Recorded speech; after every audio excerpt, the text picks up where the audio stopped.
All right, guys, welcome.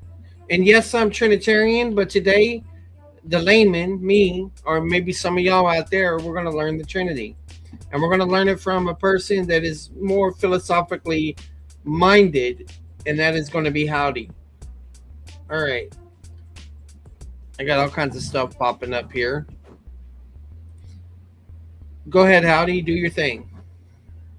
Well, I had a little preamble to sort of sketch out the territory. Okay. Um, so the first thing I said, what I would wanted to say was, you might recall that in a previous stream that we were on, I had told you that to teach someone the Trinity would take a couple months, and so you might be wondering why was I interested in having a conversation about it if I'm suggesting that due to time constraints, that wouldn't really be a possibility. But I thought it would be fruitful to give a sort of a general overview of it, sort of its desiderata, what it's trying to accomplish, as well as some of the philosophical landscape before the First Council of Nicaea that sort of influenced the tools and techniques available to the audience of the New Testament authors, and then also some more contemporary philosophy. So, primarily, I was interested in providing sort of a conceptual stage so people could construct different models of their own rather than giving a dogmatic analysis of my own. And really, the motivation to motivate listening to this is maybe people might be interested in understanding the historical and contemporary literature on the doctrine. So if they if you go up to philosophy papers and pick one out on the Trinity, you might want to understand sort of what it's trying to say, or older stuff as well.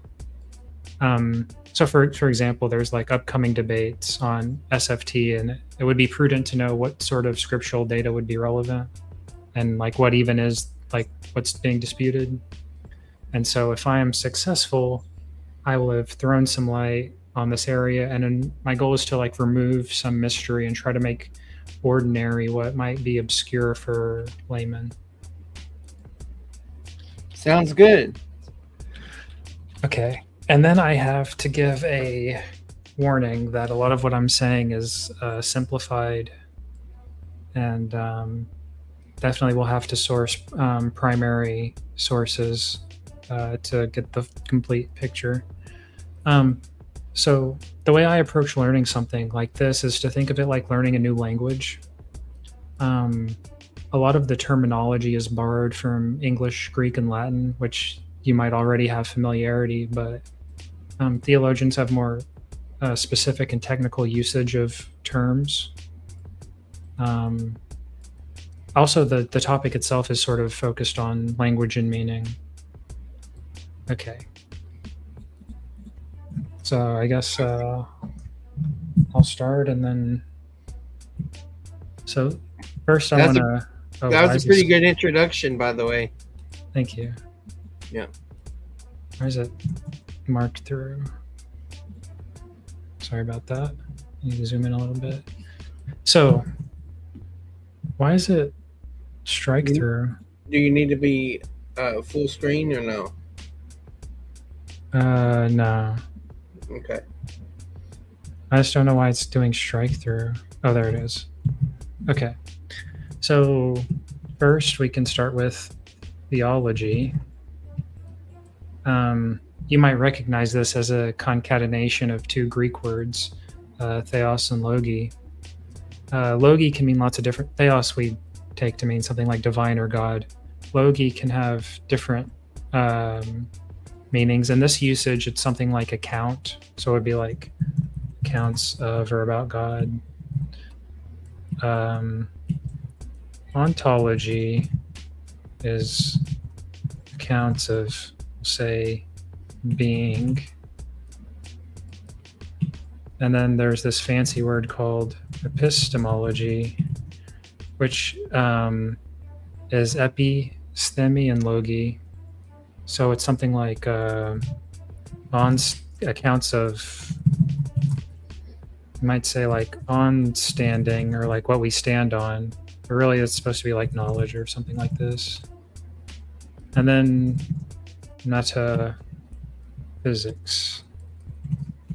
Meta in this can have different things. It can mean like after or with or change, or those are its prepositional. Then it has some other usages, but here it just means something like after physics, and it's because it was the book after physics.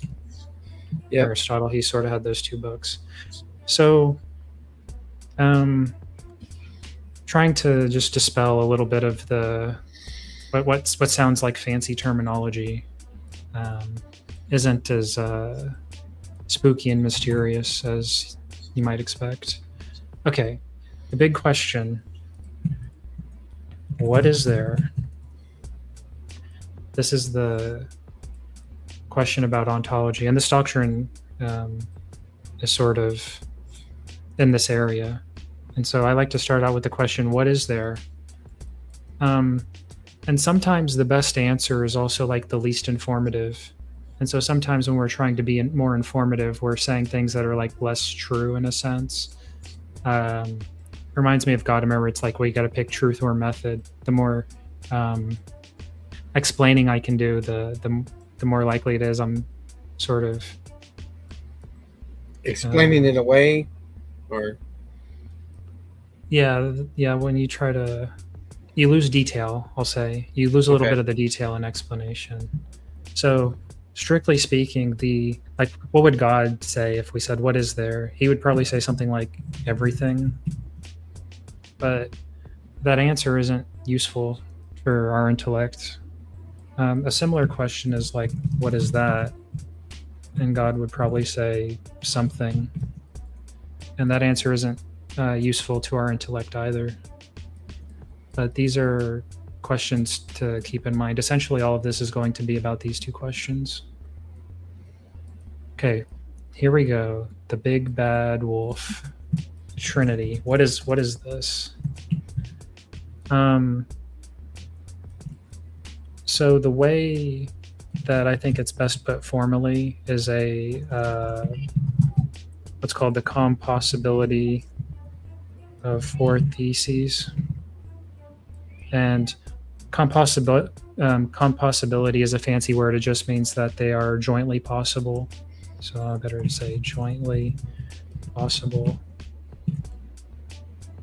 Okay, premise 1, God is one. Premise 2, let me double check, make sure I don't ruin the Trinity. Oops, God is simple. That's first. Premise 2 is God is one. Premise 3, each person is distinct. Premise 4 is each person is God. Putting it like this, it sort of sounds simple. No pun intended. But I recall that you like to ask questions, the sort of questions that I like to ask. So what might come to your mind is you might say, simple in what sense? One in what sense? Distinct in what sense? God in what sense? right. Now those have to end somewhere, although I have something to say about it. So this would be like, God is simple. This is talking about his parts. God is one. This is talking about a number or numerically. God is distinct and what's called reality.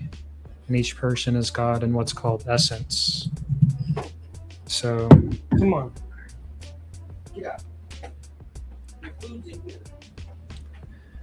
we got some new words that we're going to have to figure out here. I'll just keep going, and I hope that your headset's on. So another way to look at these is what they're denying. So premise 1 is sort of the denial of partialism, what's called partialism. God is one is So I was saying, like, in what sense, and then in part, in number, in reality, and in an essence, distinct in reality, God in essence, one in number, simple in part. And then and then I'm throwing up sort of a way of looking at him is what they're denying by affirming these things. Mm. So by premise one, you're denying what's called partialism. Premise two, you're denying what's called polytheism or tritheism. Premise three is the denial of what's called modalism. And premise four is denying what's called Arianism generally. There's different ways of calling this, but I just call it Arianism. So there it is. We have the Trinity on the board. But we still might not understand, exactly what's being said. Before we understand what's being said, I want to mention I'll say three attitudes about the Trinity. Now, it might seem simple to make these jointly consistent, but it's actually been somewhat notoriously difficult to reconcile. We've had thousands of years disputing about how to best put these. The way I look at it is these are like puzzle pieces that we have to fit together, and there's been quite a lot of deliberation about how best to do that.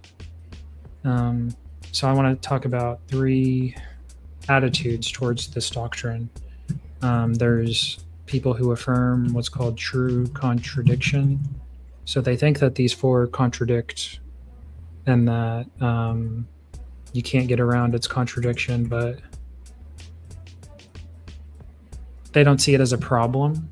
So you might hear people say something like, well, God can do anything. God can make square circles. He's not sort of bound by logic. He's sort of like above or beyond logic. And so true contradictions aren't a problem. These people are called dialetheists or dialetheism. That's just a fancy way of saying like two truths. Theia means like two or double or twice. And aletheia means like truth. So they're just saying that there's true contradiction. The second is, I would say, generally would be called like an article of faith kind of thing, where they think that there's a contradiction, where it seems like there's one, and they can't figure out how to reconcile it, but there is a way to reconcile it that we're just not, we don't understand. One way of looking at this is you could say something like the divine sort of outstrips human reason, like he's sort of can't be apprehended by the intellect, but we can trust that there's a solution even though we haven't found it. These people would be called like Mysterian or Mysterianism. The third is the most luxurious is to provide a model. Now, when I say provide a model, I'm not saying this is what God is.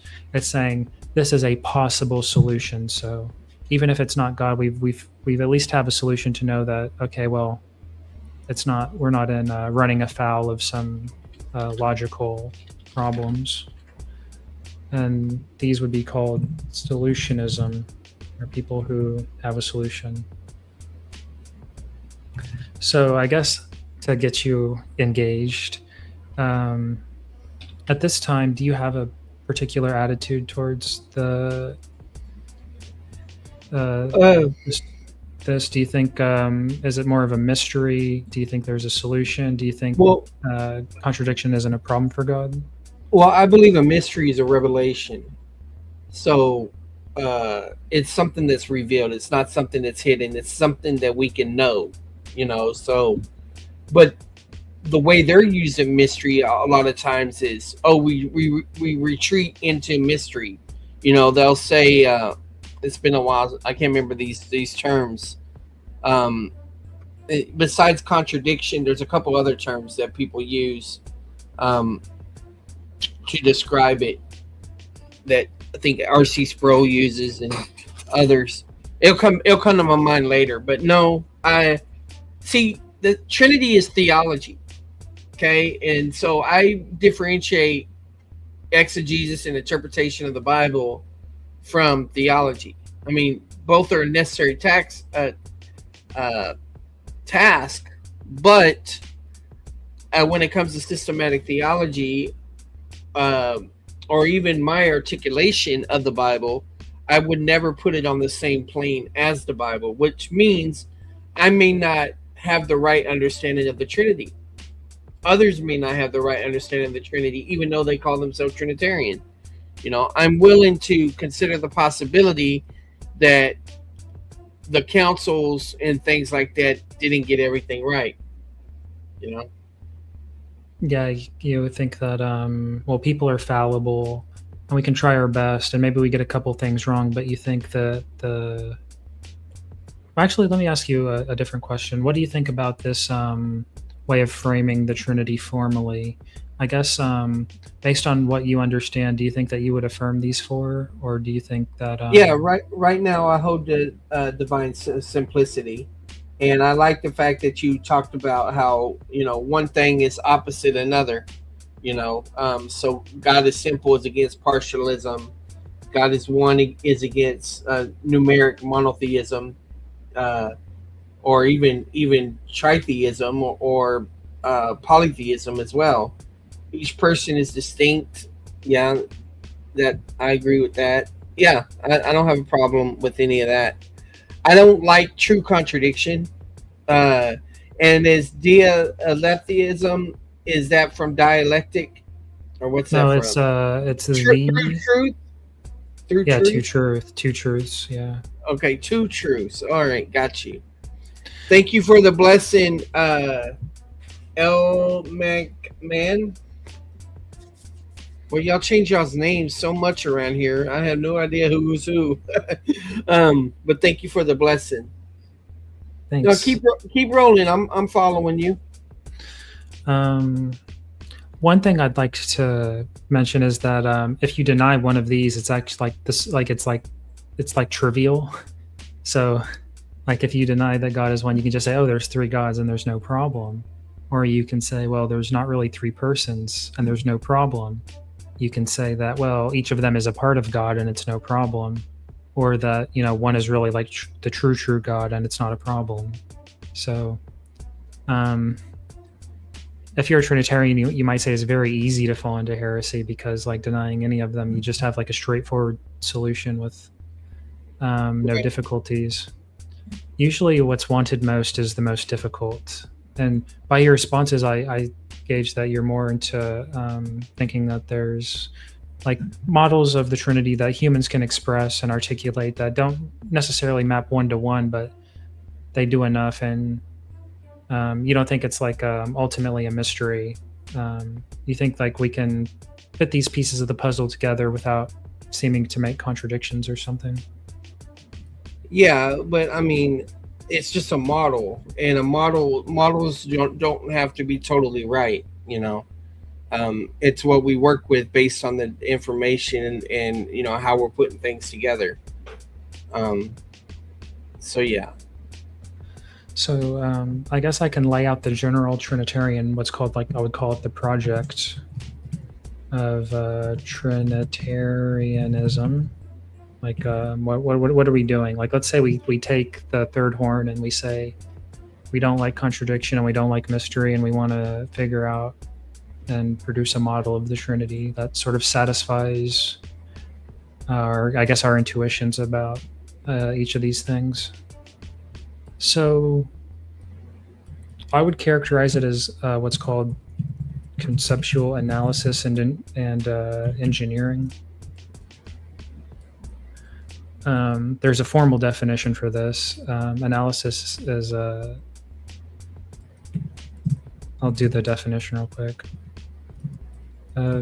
Specifies a set of conditions that are individually necessary and jointly sufficient for the application of a concept.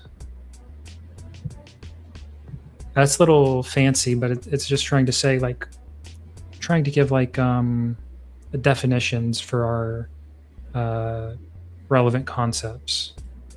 for instance, we might say, okay, what do we mean by is? What do we mean by person? What do we mean by God? What do we mean by this notion of simplicity and unicity and reality and distinction and essence? And the way to think about this project is trying to refine these concepts, because you might enter with a concept and maybe you have, these concepts already, but when you try to fit together, they don't fit together perfectly. And so what we can do is they're like puzzle pieces, but they're puzzle pieces that we have some control over. So if something doesn't fit together perfectly, we can sort of adjust or refine or engineer our concepts so that they can, mesh together. And that's generally the project of modeling the Trinity. And so now we're going to look at these concepts. And thanks for the jewels, L. Mark. I still don't know what they are, but thank you.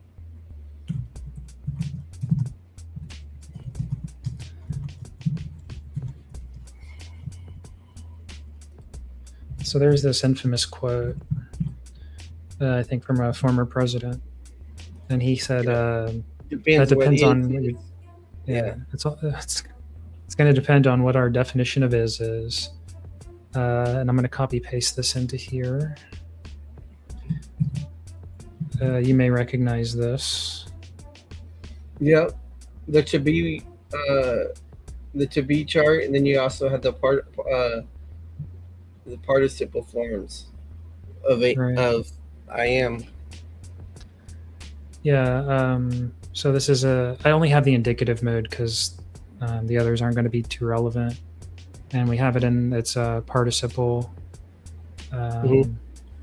So you may recall that I had mentioned that ontology I was suggesting is something like the accounts of being, and we have this word onto, and that's I think the feminine genitive. Yeah, right there, genitive singular, ontos. Ontos, yeah, masculine genitive singular. Usa is going to come up in a second later. I'm thinking ahead. But anyways, so I'm not trying to scare away the audience, but you have some familiarity with this. I mean, we have imi. There's some, ego imi. We have esthene that comes up in places in the Bible often. Imin, like the God of us. I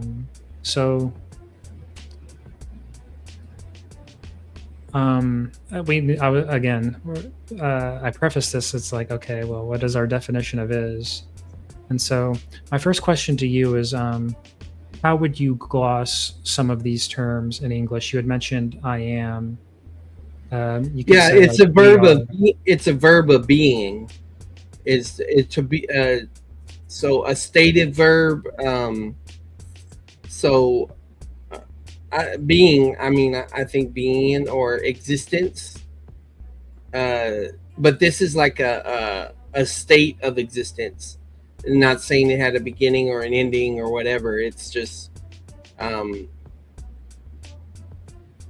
probably a state. That's probably what I'll say, a state.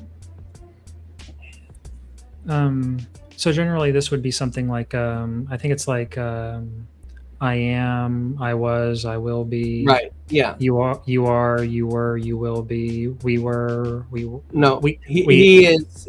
Oh, he is. He was. He will be. First person plural. We are. We were. We will be. Second plural. Right. You are. You were. You will be. Third. They are. They were. They will be. And the different aspects. And then we have participles of it. But first, I want to talk about. We're saying stuff like he is, they were, we are.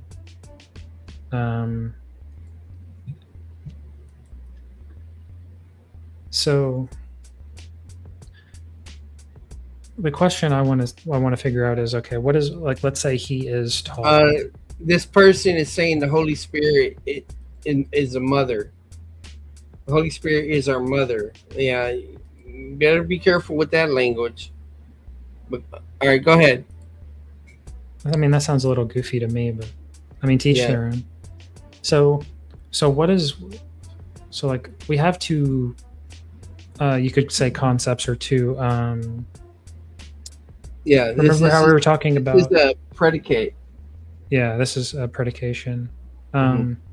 So we have to remember how we were talking about how sentences they're sort of like built with like the blocks of words.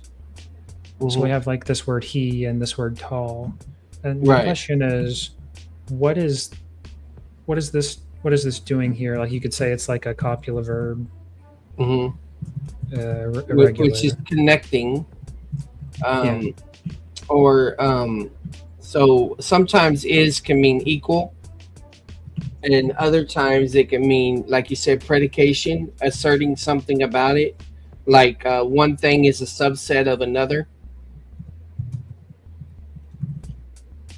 Yeah, So I is can. actually has several uses. You could say Yeah, definition, predication, description, etc., etc. right. But we like so philosophies and the Trinity sound like far and out there, but really it's we're just talking about like the most basic things. Like we use this word ubiquitously in English and other languages too. In fact, I think all Proto-Indo-European languages make heavy and regular use of this copular verb. Hmm. Um, and the question is, we use it all the time. What does it mean? We've listed some of its usages, but um, so it's like it is good to be outside. That's in the infinitive, or something like he is being a jerk. Hmm. And I just want to sort of toss around sentences that we've used habitually, and I guess to ask the audience is like, what are we trying to say? Like, what's its usage? And I mean, these are like ways of saying it, but it's sort of combining two things. Like we have, like it's usually like, really, I'm focusing on predication here. Is like, what am I saying when I say you are hungry? Or okay, what's the difference here? Here's one. What is the difference between this? Charles is studying, and Charles hates studying. Okay, Charles is studying. It can mean that he's in the process of studying. Um, Charles hates studying. That is more of an attitude. And studying is being used as a concept, even though it is an action. So Right. it's the object of what Charles hates. So so it takes you and places you into a relationship with this concept where you have an attitude about it. Right. And this places what is the relationship that you're placed into? You can call it predication, but that's just like a fancy word. Like Yeah. what do you feel about saying like what do you think how is that, because you had said okay, we can call it predication, but we're relating these two concepts in a particular kind of way. Yeah. There's a concept called procedural character. Are you familiar with that? Talk to me about it. So procedural character is basically whenever you're dealing with verbs and stuff, you're trying to think about uh, the how it's depicting things. So, is it like a flashing on of a light from an on off state? Is it a flickering? Is it an action that has an end or a go? There's another idea called telicity that relates to this too, what goes into infinitives and evaluation of that.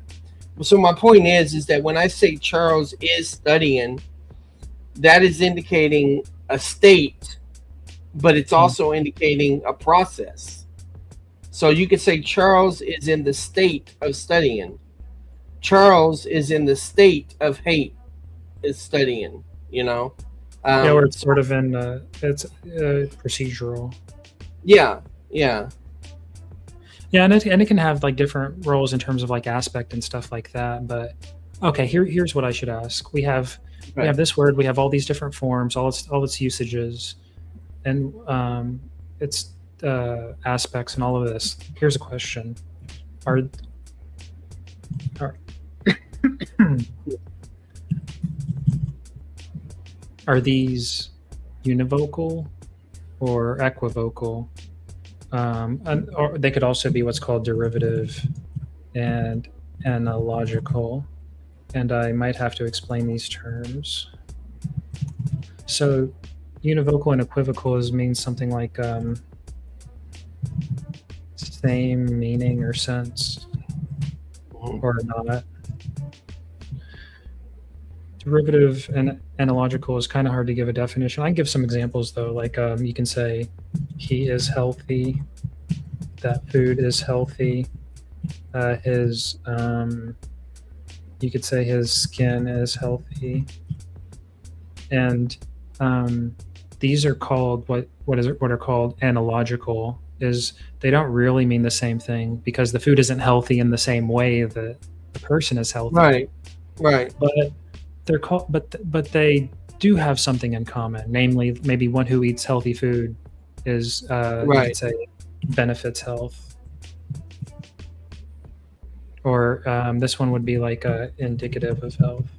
My default is analogical because the moment that you put two things in a sentence with the is, you're automatically comparing two things. And I don't think those two things are the same thing. Maybe if you're doing math, uh, one times one or something, but Here's the question: is and is something like uh, bat and bat, like it or depends also? what sense you're using them in. Right. Yeah, water bank and money. Right. Exactly. So do you think it's something like this? You said you lean towards this. It could be Yeah, something. analogically, but it's all depending on what you make as the subject, as the object, what you're talking about, and then you're dealing with a concept called subject effectiveness, which used to be what they would use for, you know, passive voice, active voice, middle, that type of idea like that. But they've gotten more accurate to talking about how the subject affects something or is affected by it. You know, um, so yeah, I personally believe words don't have meaning; they have usage.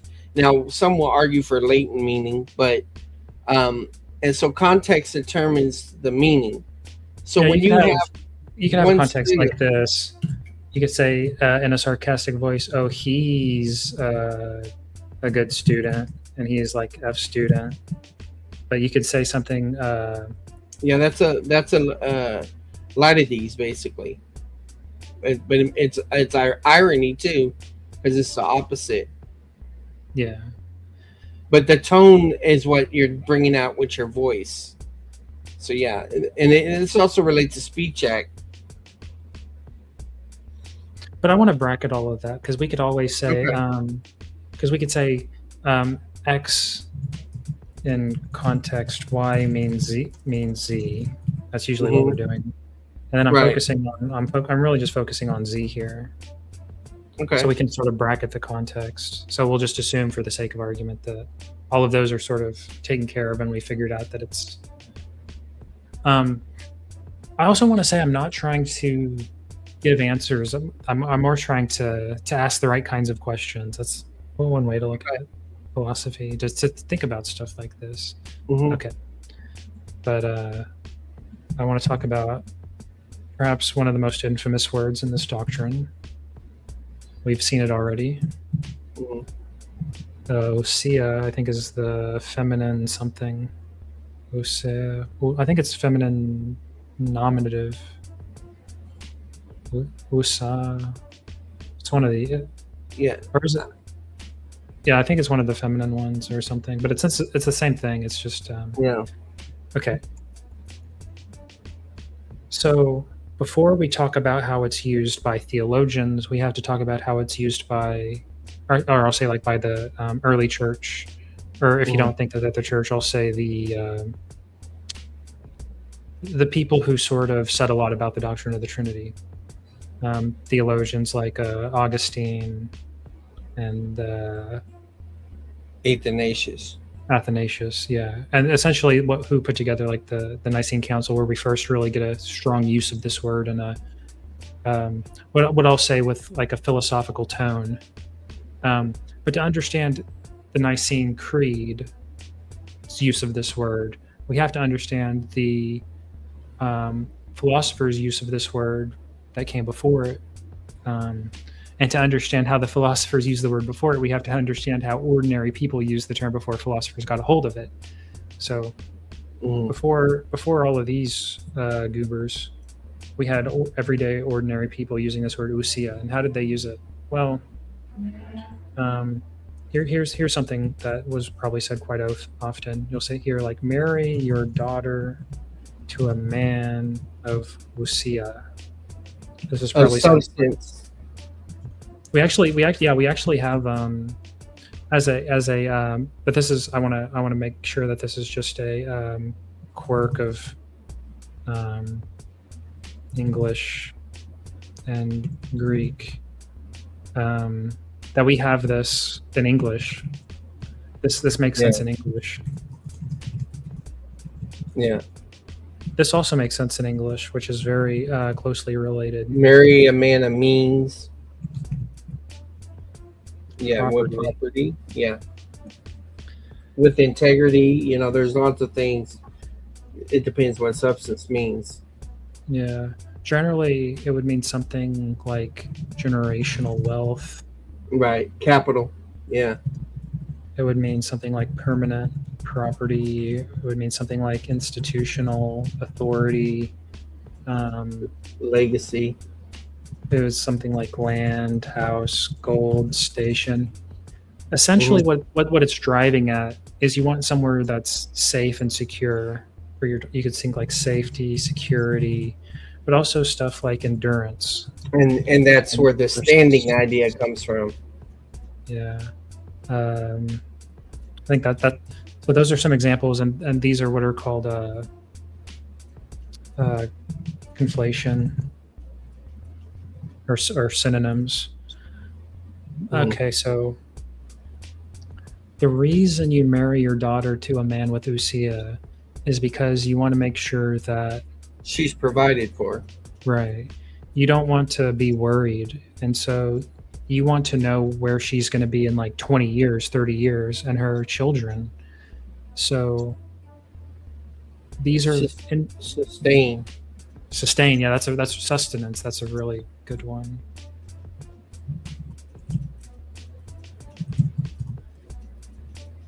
I think this is actually how the gloss that the Septuagint translators give for property in some places, and I think even land in one or two places in their translation of the Tanakh. Okay. It's sort of what endures. Like, things come and go. This is contrasted with stuff like, oh, he has a lot of like food or clothes. Like, these things sort of like come and go, and they right. So you can have good things, but they're not lasting. And right. Yeah. You could even say well, anyway, this should be enough to sort of prime our intuitions. Actually, the most important word I want to talk about is a very important word called inheritance. Yeah. Hey, professing. So, the first time a philosopher gets his hand on this is usually what happens in philosophy is we don't have words to express what we want to express. Like, we don't have the language to get our thoughts out. And so what we'll do is we'll use metaphors and analogies and poetry to sort of say what's difficult to say because the language isn't conceptually advanced enough. Mm-hmm. And so Plato gets a hold of this and puts it in the mouth of Socrates in a dialogue called the Meno, and that occurs here. He says, "Meno, what is the ousia of a bee?" So literally, this doesn't make any sense whatsoever. Bees don't have permanent property or institutional authority or generational wealth. But he's using it like essence, right? Like, what is a bee? Is it the function? Uh, is it what how a bee is described? Things like that, right? I mean, there's still ambiguity there, but you can take it as like, you know, uh, this is the question of what is something. Yeah. So, and does minnow come from abide or remain? I'm not sure. Okay. But really, he's asking something. He's asking this literally because ousia can be taken different ways, but there's one way in which it does make sense here in the pre-philosophical language. He's saying, Meno, what is the inheritance for being born a bee? Mm-hmm. Now, this might be an interesting question to sort of cast and to throw in sort of a Christian context. You might say, what is the inheritance for being born a son of God or something like that? Yeah, that makes sense. But he's asking it about a bee. And so like we can try to answer this question. Like, what do you get for being born a bee? I don't know, like maybe like wings, ability, flying, production, make honey. Yeah. So this is what Meno's thinking of. He's like, I don't know, you get bee stuff. Oh, here's probably the best answer. Bee stuff. But isn't that derivative? Wait, what? I mean, what you get from being a bee, isn't that derivative? In other words, what do you derive from a bee, from being a bee? And just keep going.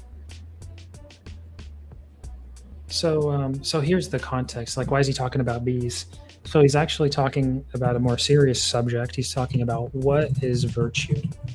The most important question for Socrates.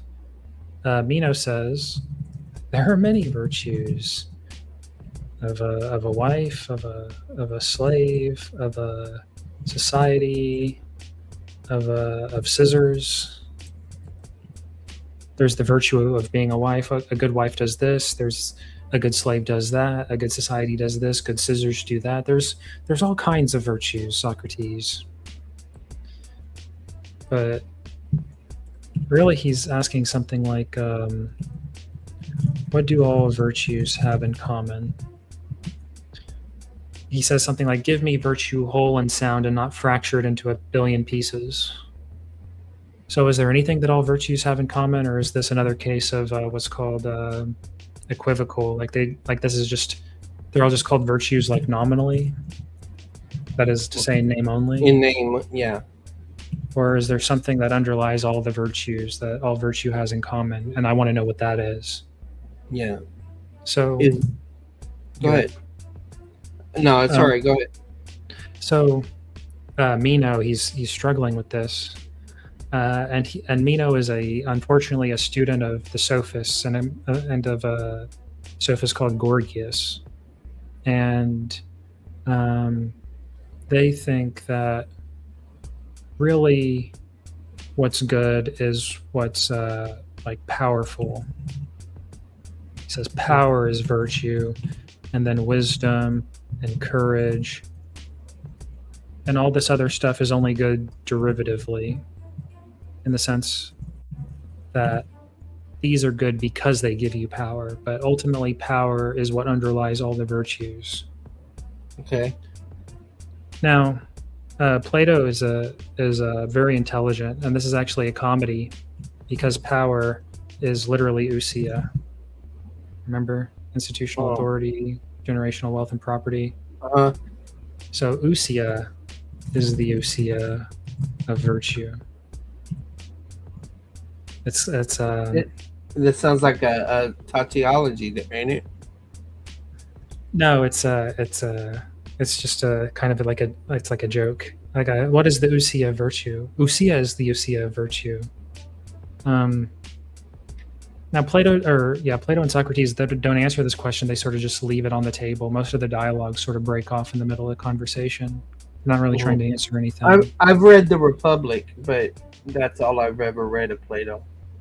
And I've sampled other things, but not. I haven't read this what you're talking about right here. But one of the questions that it leaves on the table is maybe ousia isn't the ousia of virtue, but maybe there is something that is its own ousia, or something whose ousia is ousia. Sort of like an open question. This will come back in Aquinas.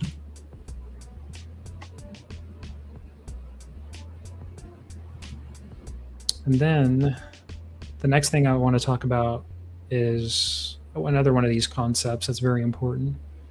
Let's talk about reality. Mm-hmm. Reality is going to be really important. So what do we mean by reality? Well, we have two sentences here. The cows are black. We have this different sentence here. The cows seem black. So to get you back involved, what do you think about these two sentences? What do you think is different?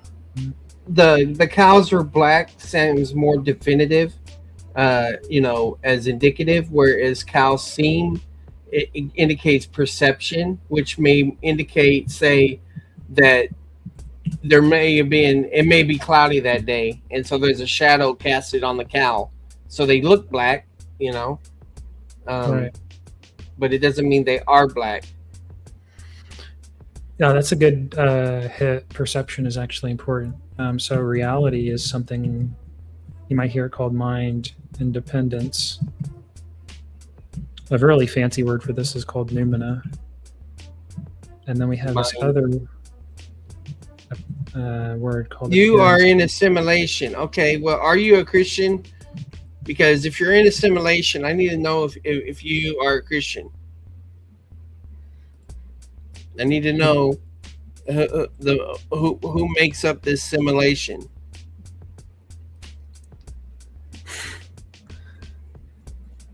And then we have phenomena. Yeah. Okay. And this is a. My. You want to know something interesting? What is pheno? What is pheno from? Phenomena. Pheni, shine. And Scotia pheni. Phenia. Yeah. Okay. In darkness it shines. In Scotia pheni. Yeah. And phenomena is like a shining noumena, or like what it like appears to you. Mm-hmm. You're a scientist. Well, are you a Christian scientist? And I'm not talking about the cult. I'm saying, do you believe that Jesus Christ is God, Savior, the one that died on the cross, resurrected, and promises eternal life to you? If you believe that for one moment.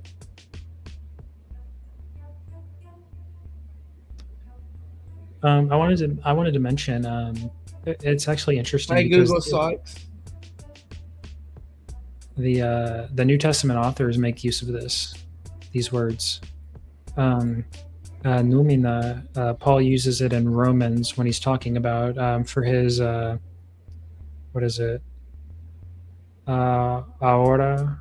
No, the invisible, the unseen. These his invisible has been his like individual attributes. Yeah, that's it's where he's talking about that stuff. He uses noumena when he's talking about have been like apprehended. And he says his attributes have been like I forget how I'd have to look at it, but it's something to look at later maybe. But the New Testament authors use these words as well. Mm-hmm. All right. Simple enough. So the cows seem black. Maybe there's a cloud of them. They're not black. You might say might say the cows are black. You might say really, or really black, maybe. But what's that mean? They're black in color.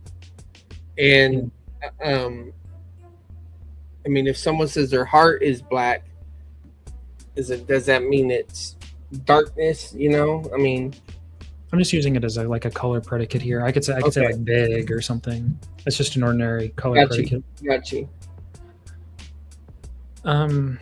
So that's cool. Like things can appear as not what they are. Okay, we're all accustomed to that, and so we can distinguish the way things appear from how the things really are. How they really are, we call reality, or independent of how they're perceived. Or another thing you might see is called the thing in itself.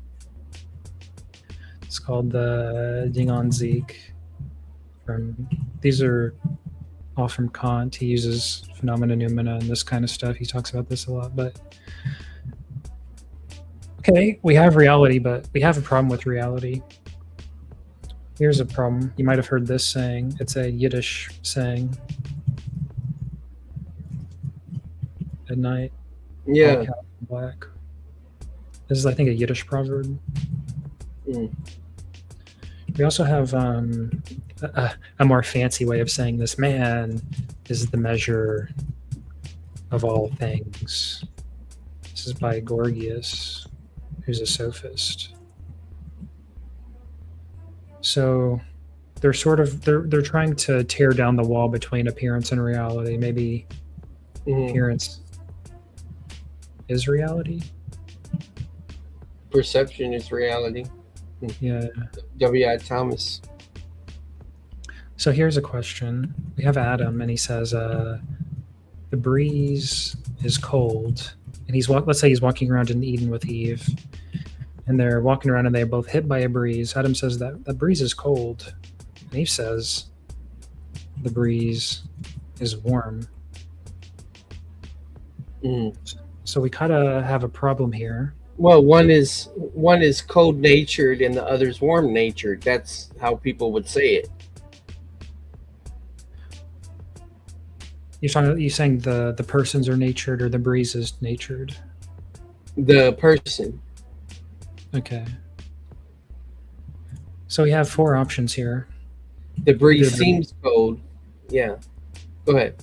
Yeah, but they say like the breeze is cold because it strikes them as cold, and it's not like they're not, because when you said they look black, there was like a shadow on them, but here like there's nothing sort of preventing each of them from perceiving it directly. Like there's nothing sort of.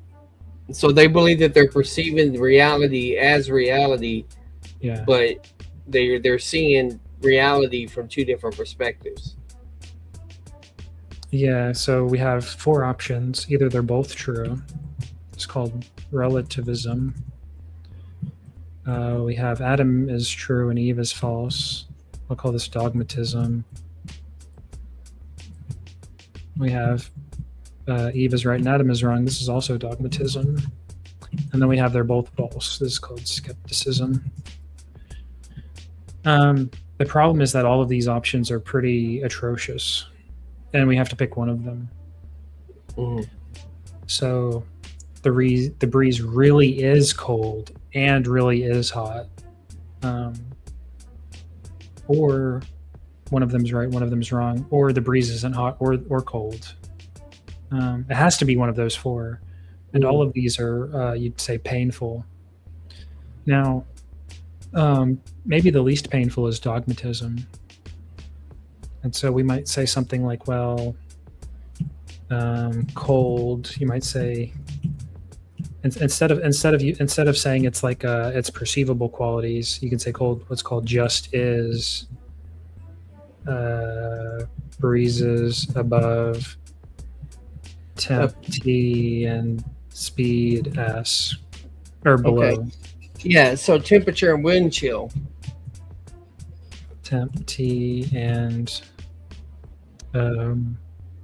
speed F, because like the faster it is, maybe the colder it seems. The problem is Eve can just say hot just is breezes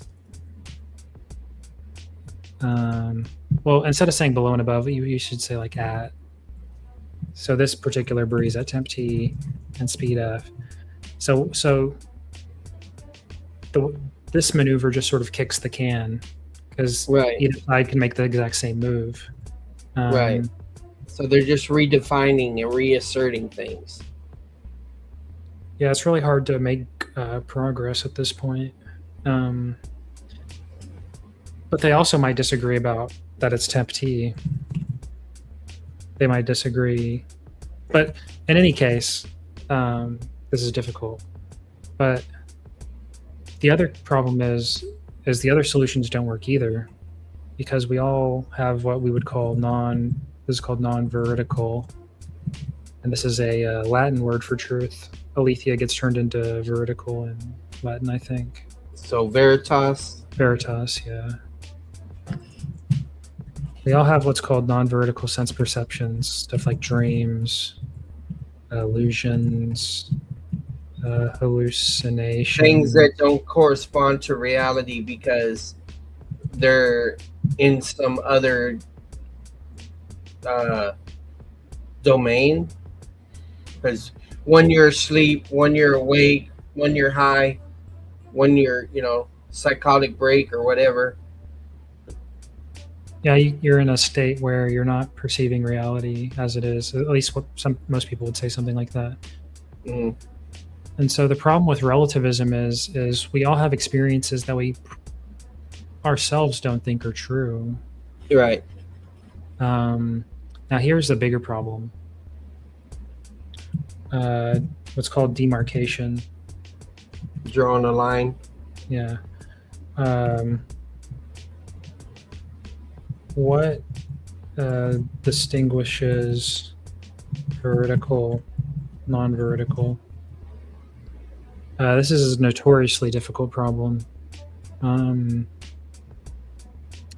straight solutions that you want to think of don't work.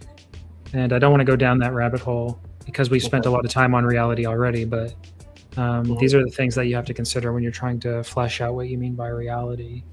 Okay. So let's... Hi, Doi.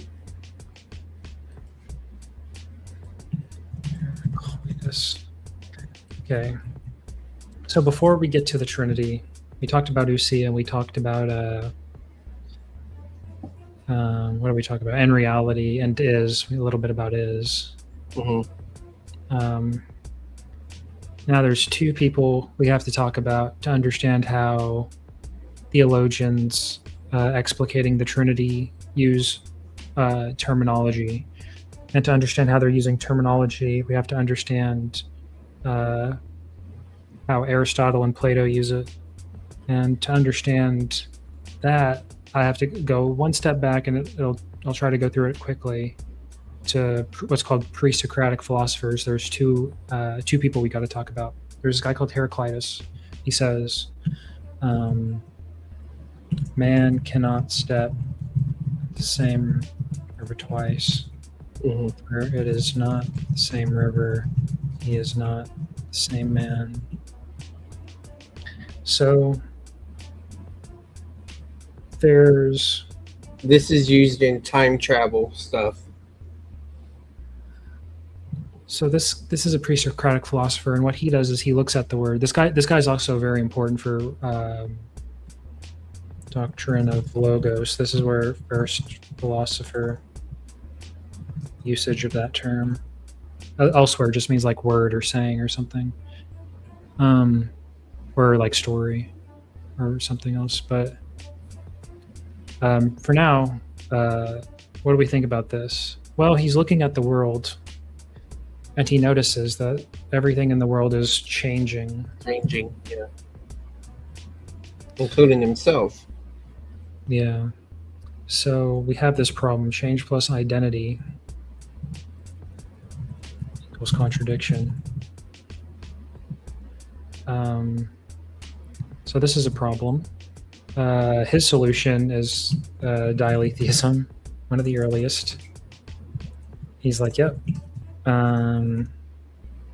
it is and isn't. He thinks the log. So he says like the logos is what binds contradictions together. So like sometimes you're sleeping, sometimes you're not sleeping. How is that possible? Well, the logos binds all things, and they accord an account with this rational principle Rational principle. Yeah, yeah, that permeates the cosmos. yeah. Um, that's his solution to this problem of change in identity. So what is the problem? Again, you might think you have a simple solution. You might say, so like let's say Adam is sleeping, Adam is not sleeping. You put them together, that's a contradiction. Mm-hmm. Oh, you might think, oh, this is easy. We say Adam at T0 is sleeping. Adam at T1 is not sleeping. And then you wipe your hands and you go home. Unfortunately, for these to be true, Adam at T0 is not Adam at T1. So we're back in the same river. Mm-hmm. And it doesn't matter if you throw the temporal index to sleeping or not or anything else, it's the same problem. Well, we're sort of stuck in the river and changing. But here's the problem with this. You could say P1, everything is change. P2, P1 is everything is changing, right? Mm-hmm. P2, P1 is changing. All it can do is change from changing to not changing. So everything is not changing. So what we have here is like a snake eating its own tail. Mm-hmm. And we have no solution. And we have a bigger problem. We're just getting started on the problem. The biggest problem is this. What if Adam, instead of saying at T0, I just say at W, where W could be anything. Like maybe it's raining instead of not raining, or maybe he's hungry instead of not hungry. It's Some called other like sense. Yeah, Adam at, we'll say world one. Mm-hmm. But all I mean by world is just like something's different. Like there's maybe it's one less degree, or Okay. in a million galaxies away, one of the particles is Gotcha. moving in a little bit different direction. Here's one. Here's the problem. Adam says just and thinks J. Adam, I say at W prime, says just and thinks J star. So the biggest problem is if we cannot step into the same river twice, this is the skeptical problem. Man cannot step into the same thought twice.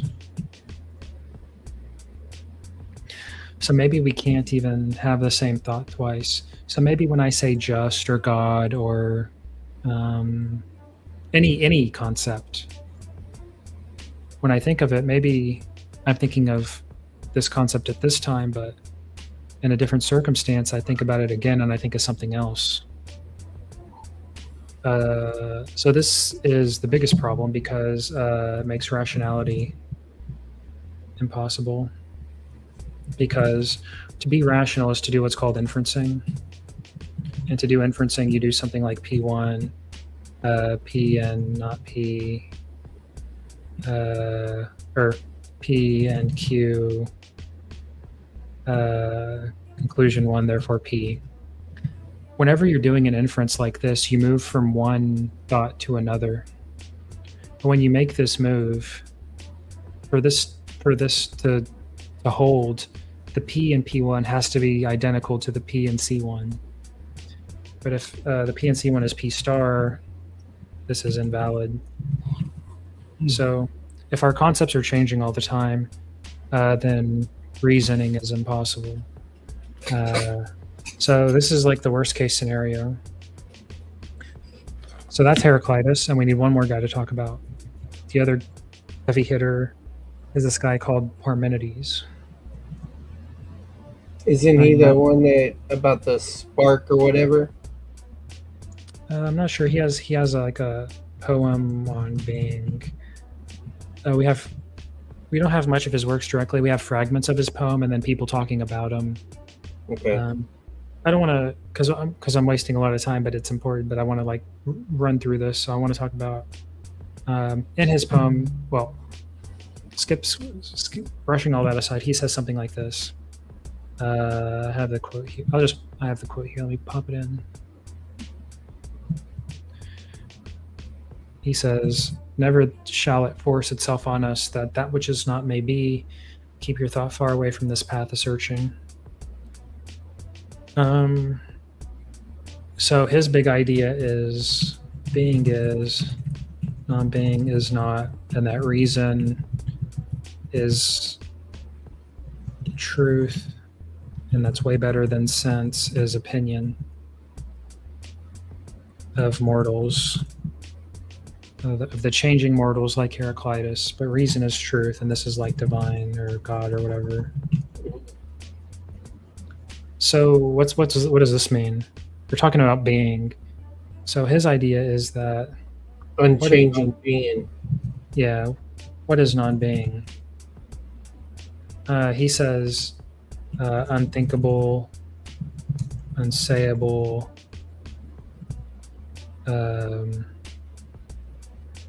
It's just we can't talk about it. He says non-being is not. Mm-hmm. But if non-being is not and being is, he runs a bunch of arguments of this form. If non-being is not, being is X. Non-being is not C1. Being is X from modus ponens 1, 2. Okay, so from this he gets that being is 1 because if being is divided, it's divided by being or non-being, but it can't be divided by non-being, but it can't be divided by itself either because like let's say you have like a red circle and you try to draw a line through it with the same color red. You can't cut it with itself. And you could say the same way like being is eternal because being either came from being or non-being. Non-being is impossible, so being came from being. But if being comes from being, that means being is eternal. And he runs a bunch of these kinds of arguments to say like being is eternal, infinite, simple, stuff like that. So we have two guys on the opposite ends of the spectrum. This guy says everything is changing and reason is impossible. And this guy says reasoning is all that there is, and all that we see, all the change that we see is illusion. Is illusion because change is impossible, because change is from being or non-being, and he runs the argument. He runs the same argument over and over to get all these attributes. Okay.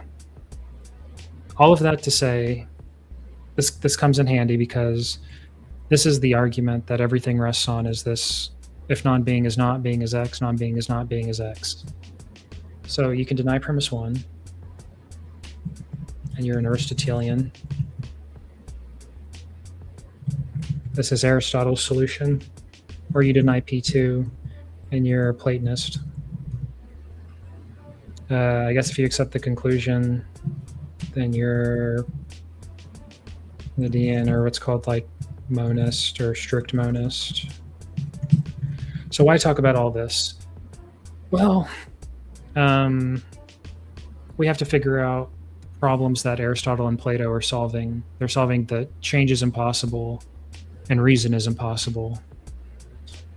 And then I'll briefly go over their solutions. And their solutions use terms that inform the usage that later theologians take. And I know this is taking a lot of time, but I think it's... No, it's fine. Yeah, I just think it's important to understand how it's the words. Anyways. So the problem is with this Adam guy, and he's like, he can't reason because his concepts are constantly in flux. So Plato says, okay, what must J or just or J star be such that reasoning is possible? Well, it has to be mind independent. That deals with that. Well, first it has to be unchanging, because Mhm. change is the problem. And then we get its eternal and some other attributes, infinite. It's essentially the Parmenidean stuff. Okay. It's infinite because, like, I can say just, and then tomorrow you can say just, and then we can just keep saying just over and over forever. So it's like each of us, we can participate in it. What's called participate in it, or participation. We can do it over and over infinitely, and it's not a problem. And it's called. So he says, well, there must be, for reason to be possible, there must be what's called a justice itself. That is X, Y, Z, such that knowledge or reason is possible. This is called the form of justice, and this is the doctrine called the forms. Mhm. So anytime we say something like justice or good or wise or red or tall, there's a corresponding form that our mind hits when we communicate. Otherwise, communication and all this other stuff is impossible. Trino forms, and so what he does is he takes these two guys and he puts them into two different realms or worlds. He says, well, Heraclitus is like realm of change, and Parmenides, or whoever, is the realm of forms. Forms are perceived intellectually or by the intellect, and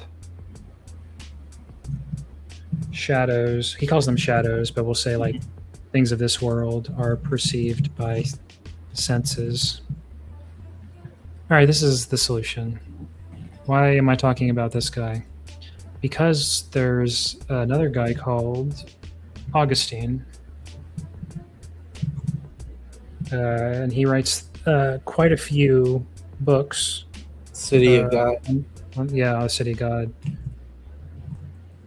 An important book in explicating the Trinity called De Trinitate. And so he adopts this and he says, well, the realm of forms is equal to the mind of God. So the mind of God has all these forms, and then that's how communication is possible. Bing, bam, kablow. And we'll talk about him in a little bit later, how he does that. Okay. Before we get to Aristotle, one more thing is, are there any special or privileged or important forms? Yes. Well, there's one relation, and it's called participation. We say X is F in virtue of participation in the form of F.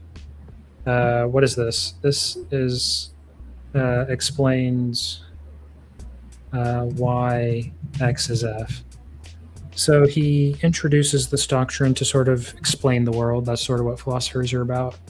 He says, well, if Charles is big, or he's smart, or he's white, or he's sitting, then he's participating in all of these forms. Sounds kind of crazy, but sometimes, like, if the problem is bad enough, you have to go to some far stuff to fix it. Anyway, he has this form called the form of the good, and this is going to come back to bite us very often. It's also called the one. He doesn't tell us what this is directly. Again, philosophy at this early phase doesn't have the language to talk about this stuff. So he gives us another analogy. He says the good is to truth and knowledge as the sun is to light and sight. In the rays Okay, yeah. So just as, and these are the two, remember the two realms, we have the shadow realm and the form realm. So the sun is in the shadow realm giving light and sight, but in the intelligible realm, the good is what provides truth and knowledge to the intellects. Also have this, I don't know how much it'll come up, but he has also this little thing about the divided line where this is one of the first philosophical usages of pistis as well. Well, I'll say the first formal epistemological usage of the word belief, or pistis. It's about the realm of the shadows. So he thinks Right. imagination, and then belief is about like what you see and sense, and so you form beliefs about it. This is the language from Parmenides, because Parmenides says reason is truth in God, and sense is opinion of mortals. And opinion doxa, when the New Testament authors get a hold of it, Glory, fame, or glory. majesty. Yeah. Yeah, but A before, weightiness. yeah, or something like high opinion, but back Yeah. in Hebrew just meant like opinion. Mm-hmm. And so we're in the realm of opinions and beliefs. And he thought the realm of the forms is where you go to thought and then understanding, the anoia and the noesis. I think some New Testament authors use this, although like sparsely. It's not very common. And this is how he thinks humans reason. Well, to understand something, first you need the word that you're trying to understand. Then you need the definition of it to analyze it. Then you need the image of it. And he doesn't mean the image like drawn on a, like, for example, his example is circle. We have the word circle. Mm. Then we have the definition. You might say, I don't know the definition. You could say,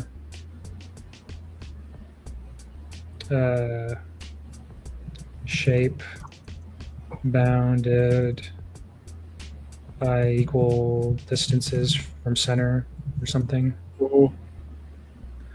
And then you can have the image, but by image, he doesn't mean drawing a circle on a piece of paper. He means like Concept.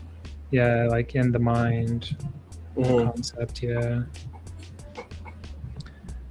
And then after that, you get to nous, which is like the thinking activity of all this stuff. And then if you're lucky, you can understand being. So whatever. Okay, he's just yapping.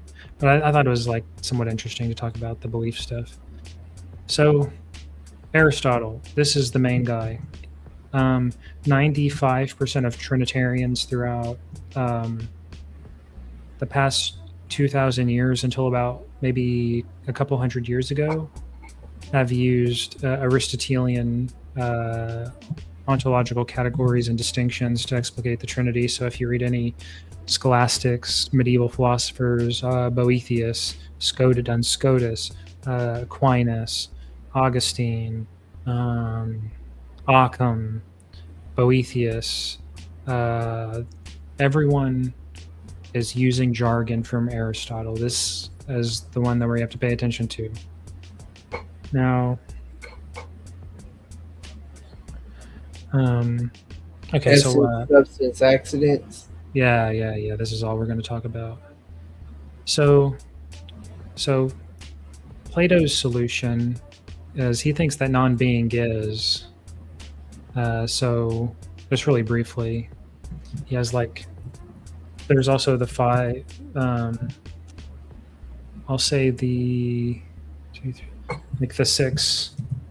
What are called like superforms or something. There's is, being, is not, non-being, is similar, same, is different, is one, is many. And these are the forms that sort of pervade everything. Mm-hmm. These sort of weave together the realm of the forms, and this is how everything rests on these. And the one actually turns out also to be the good. So because this is like a linguistic analysis, he's using these as like predicates. So you can say is white, is not white. Charles is similar to Howdy in a certain respect, is different Mm. than Howdy in another. He is one in one respect, like you're one subject, you're many in another respect because you satisfy all these different kinds of predicates. And so being mixes with non-being, and the same mixes with the different, and all this kind of stuff. Anyways, all this is like total nonsense to Aristotle. He thinks it's like totally ridiculous. Realm of the Forms is crazy. It was good that you tried to have a solution, but sometimes the solution is worse than the problem. Sounds good, but adopting like a realm of forms and all this, like, it's just too wild. It's what's called incredible.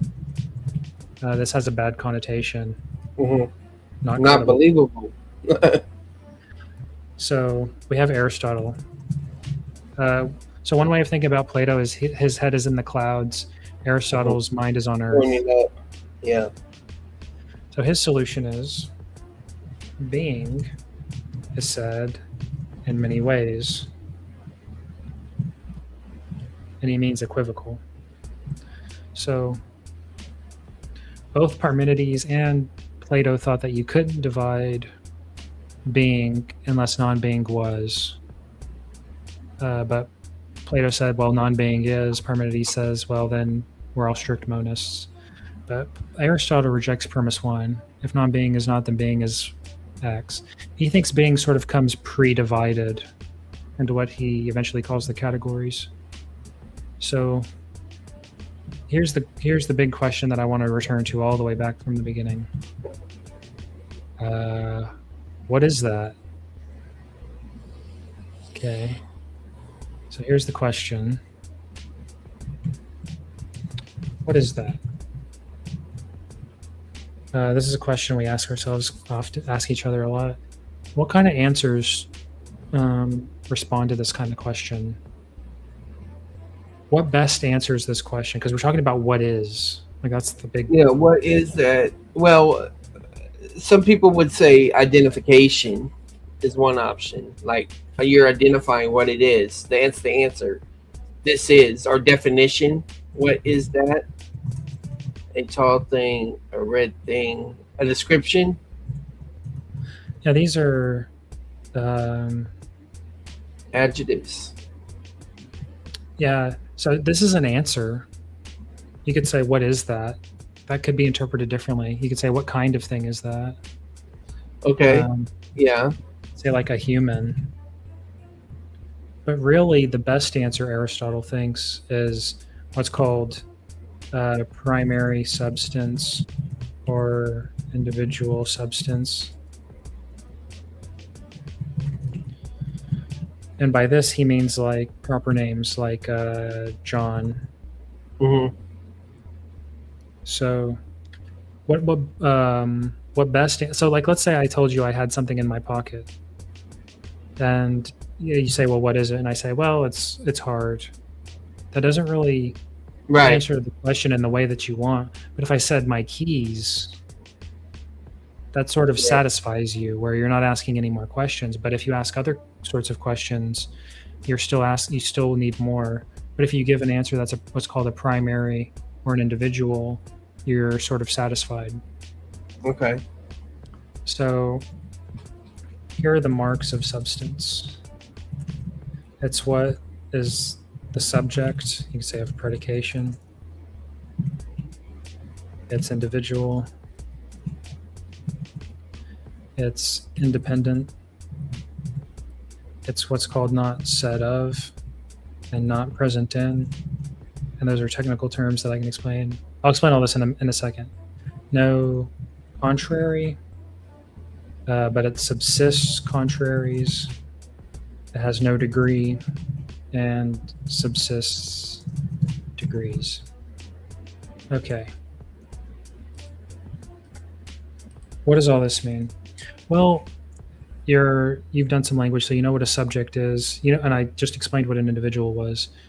The two relations are difficult, but we can talk about contrary and degree and subsistence. So what you need to remember is substances subsist,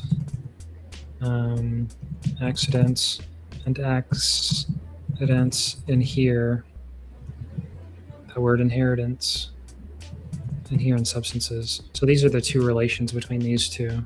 So when you're reading someone either today or 1,000 years ago and they're talking about subsistence or what's called inherence, they're talking about these two things, substances and accidents and their relations to each other. Okay, what does this mean? First, let's talk about contraries and degrees. So there's a contrary to hot, it's called cold. There's a contrary to sleeping, it's called being awake. There's a contrary to tall, it's called short. So some predicates have contraries, and some predicates come in degrees. Okay. Now, I don't want to list all these, but you can sort of get your head around this. Now,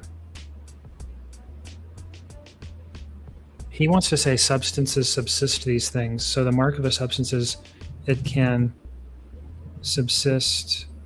If I say subsist contraries, it means like be hot at one time and cold at another. So hot can't be cold and cold can't be hot, but a substance can be hot and cold at another time by subsisting them. You could think of it as what remains or what underlies, or it's called substance. It's like what stands under, and that's the term that the Greeks use when they're talking about the Trinity. Then when they say hypostasis, it means understanding the substance, what stands under. So I'll say stands under substance or hypostasis. So Charles is what stands under being a human or being two-footed. Under the category. Yeah. So what's interesting about Charles or any individual subject is that you don't have a contrary. There's not like a not Charles out there, or like and you don't come in degrees. Like you're not more Charles. I mean, we say that metaphorically, but literally you're not more Charles at one time than you are at another, and you're not Charles at one time and Charles at another. You're what's called subsistent. You stand under all of the predicates. You're the subject. If you're doing the linguistic analysis, you're the subject. And the thing is, you can invert it. I can say like that two-handed thing is Charles, but that's sort of like what's called a you could say like informal predication. That's like you can do that, but that's not the way. That's sort of like the it's not really like a wrong way. It's just not the way that he means when he means subject.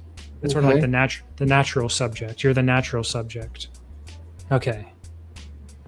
Well, let me get a heartburn pill real quick.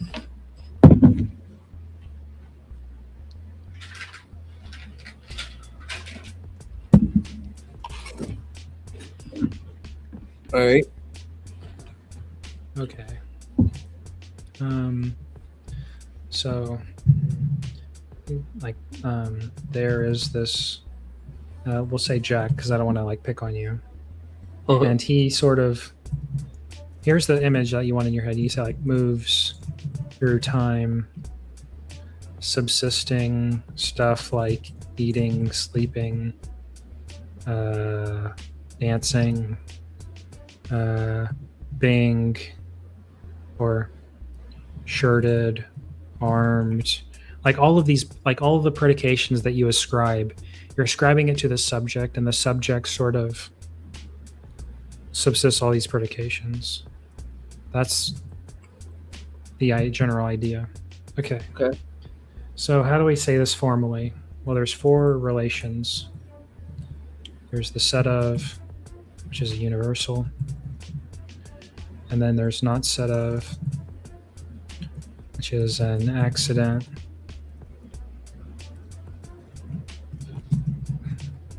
There's the present in, and that's, not set of is an individual. Present in is an accident. Not present in is a substance. Okay. So we have four fundamental, what's called ontological relations. And so these carve out the conceptual space into 4 ontological categories. I mean, we're going to use the word categories later, so maybe I should say Okay. like fundamental kinds. So there's the universal, The particular. accident, Oh. universal substance, individual accident, and individual substance. Okay. So we got 4 relations, and so we have 4 kinds of things because you can be set of and present in. Like you can see how like if you're this and this, then you're this and this. Yes. But you can't be set of and not set of. Right. So you can't be the opposite. Yeah. Yeah, you can't be a universal individual or an accidental substance, but you can be these 4 things. These are allowed in the categories.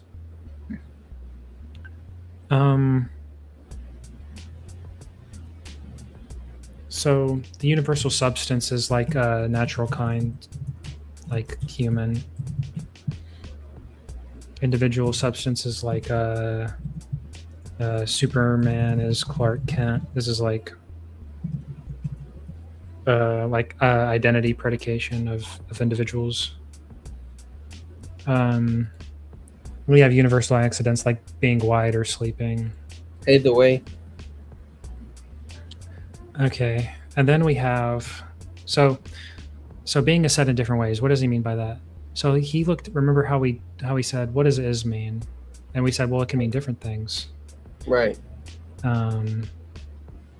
Maybe Charles is studying is different than Charles is human, or Charles is Charles, or Charles is armed, or Charles is in his room, or Charles is here today, or you can have a okay, so there's all these different ways, and maybe being is said in different ways, like it's univocal or analogical, but he thinks it's like univocal.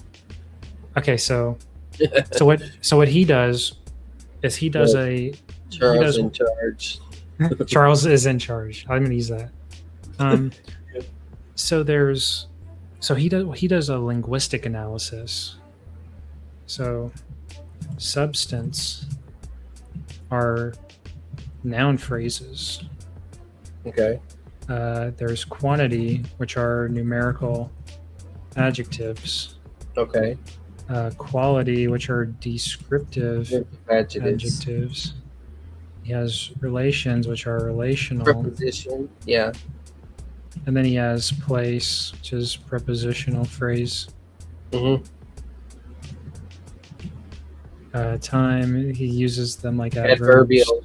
Yeah. And then he has position, which are present participles, like standing. Yeah. Stating your state. There's no state is past participles. Okay. Like armed. So standing, remember how you said there's the stative and then there's the procedural? Yes, yeah. That's present and past participles as Aristotle's throwing this out. Okay. And we have action, which are active verbs like strike, and passion, which are passive verbs like stricken. And those are the 10 categories. He does a linguistic analysis of all the ways he's saying that is predicated. Why is this not? Am I spelling this wrong? Oh, stricken. So he does a linguistic analysis of all the ways that is used in his language, and he comes up with these 10 categories. Okay. Now we have what's called the predicables. These are also called the. So just for clarity, these are called the categories. Oh no, those aren't the categories. These are the categories.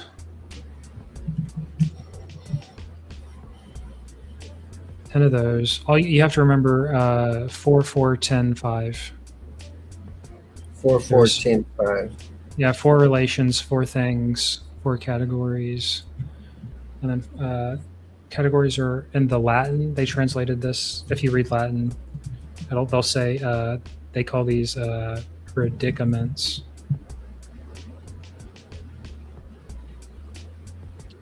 And there's these things called the predicables. These are So when it says predicament, does it mean like situation? yeah, it just means like you could say like situation of predication.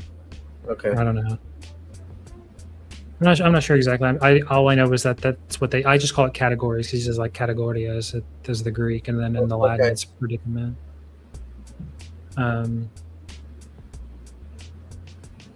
So the predicables are, you could think of like kinds of universals, because we sort of like we can sort of understand substance. Yeah, there's a subset. Yeah, universals are a little bit tricky. So there's 5 kinds. There's what's called the genus, and this is like that's the big group, right? Yeah. Thing is, predicle of species. I'm going to give the technical definitions, and then I can riff on them. Then there's species. What I think is different in number, accident. There's difference. What a thing is divides species and genus. And then property, not what a thing is. Common. Well, all species. Or I'll say, I'm gonna use a. I'll say W a thing is Wadi. This is not Wadi. Not what a thing is, but it's common in species only that species. Then we have accident, not Wadi. Contingently present in individual or member of a species. Okay, so here's the way I like to say it: is what makes a good definition? For example, this is actually important in all kinds of areas. What is salvation?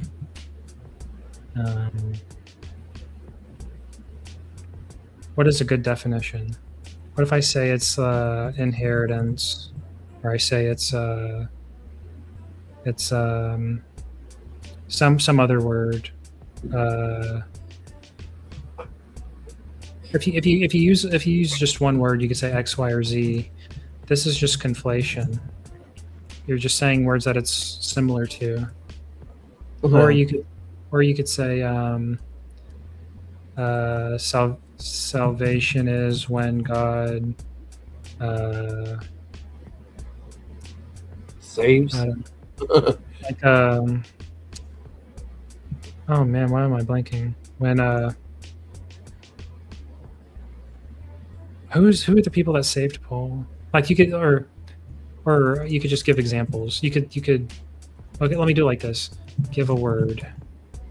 Inflation. Give examples. Exemplification. No, that's wrong. Examples is usages. Yeah. You could give a word or give examples. Reference. Or you could or by negation, or saying what it's not. Negation. Conflation. There's a Asian word for giving examples, but I just forgot what it is. It might be exemplification, but is it ideation? I'll just say exemplification for now. These are all bad. Soulful Cypher's asking, what about Paul? There was like some people who say Paul said they saved my soul. Oh. He's like, and he uses like sozo or soteria or something. That Oh. word happens like everywhere in the Bible, but for some reason I'm blanking on all the examples. But it's like all over the Old Testament where they're like saving from like being put to the sword or all kinds of bad stuff. Hmm. But those would be examples. But these are non-informative. A good definition is a genus with a differentia. So a human is a rational animal. And you can argue with this definition, but Mhm. it's still a good definition, even if it's wrong. So a human is being defined is a differentia genus. This is a good definition because it's hard to explain why it's informative, but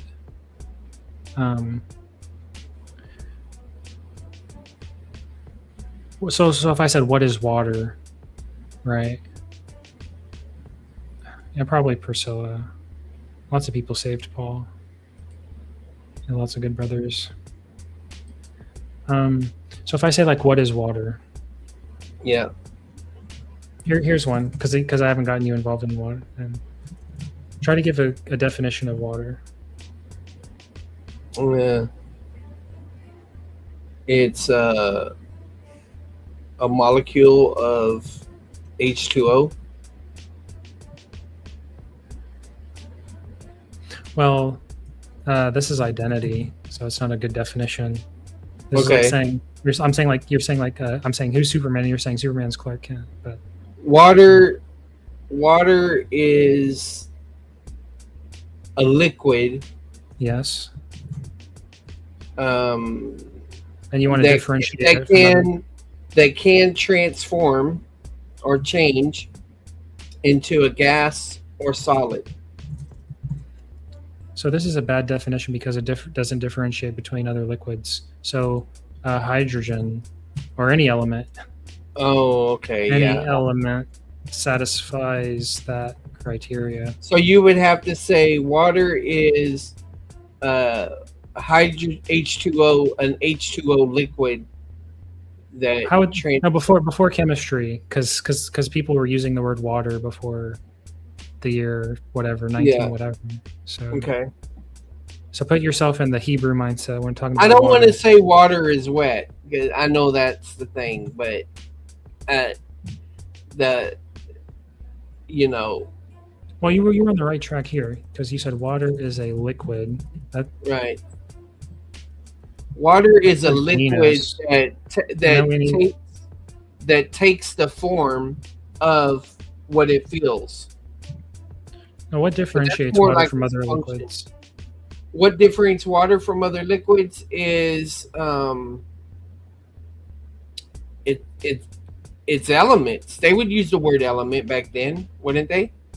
Not like us, but yeah, they had like fire, earth, water, and here's what I was looking for. 5 elements. Water is potable. Okay, potable, drinkable. Okay. Water is clear, odor. But not all water is potable. Yeah, I know, but you can always make that kind of move. Odorless liquid. Sometimes yeah. But really what we're looking for is that differentiated. Okay, so anyways, that didn't work as well as I'd hoped, but you kind of see the picture of it was when we're giving a definition, we're taking a category and we're saying what's different about it than other things in that category, and that sort of gives us information about it. So like when we say something is something in a certain sense, does that differentiate it from another category, or is that a degree thing of the same category? Say that again. So if I say salvation, I don't say it like this anymore, but I'll use it. Salvation for the person that initially believes is from the penalty of sin. Or what it say? Salvation from the penalty of sin. And then you need a genus and a differentia. Okay. Salvation from the penalty of sin is a type of deliverance. The genus is deliverance. Yeah. And then what distinguishes it from the other? Same thing as salvation is a deliverance from salvation for the penalty of sin is a deliverance from judgment. That actually works because you have the genus deliverance. You can be delivered from all sorts of things, but when you're delivered from judgment, a particular kind of deliverance. So that actually works as a definition. Okay. Sometimes people think that they're giving definitions in the other cases, but technically, They're really descriptions. Well, they're just not definitions. So I could say like I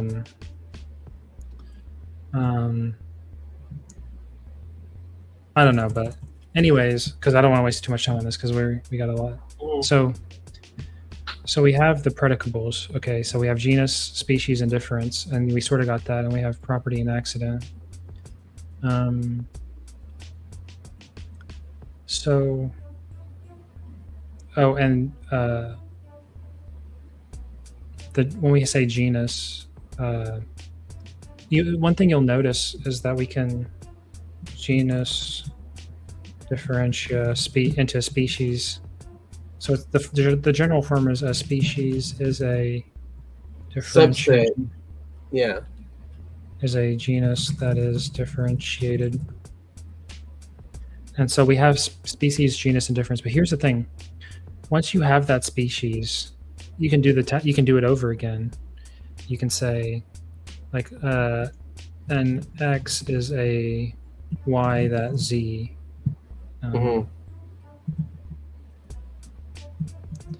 Then we can say an A is a B. No, an A isn't.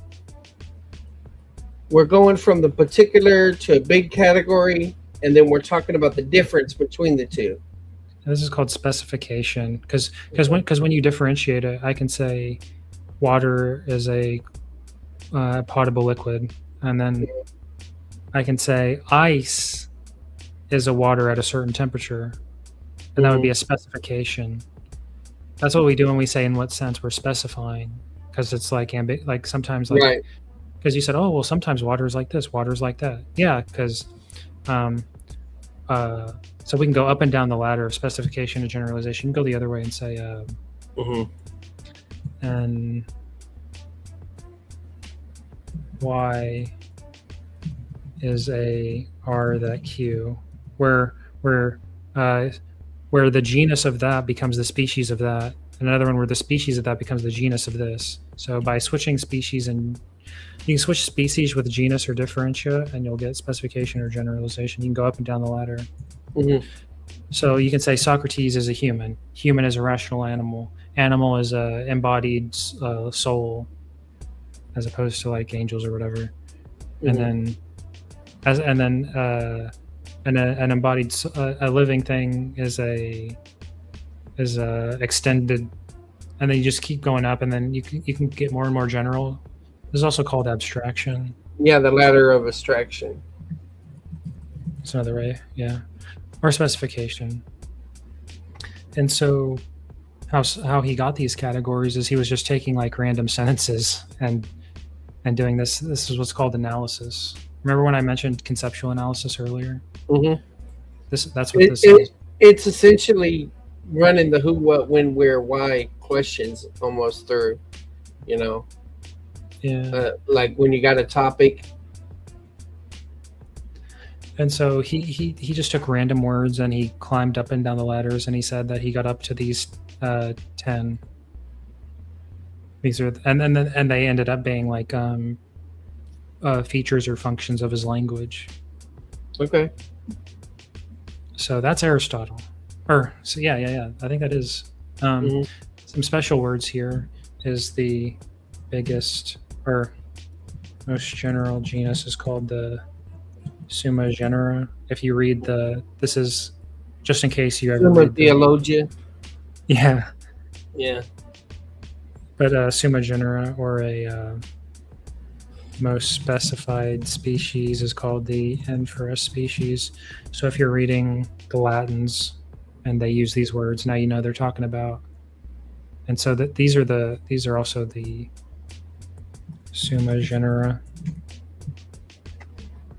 Okay. Just so we better understand the language that they're using.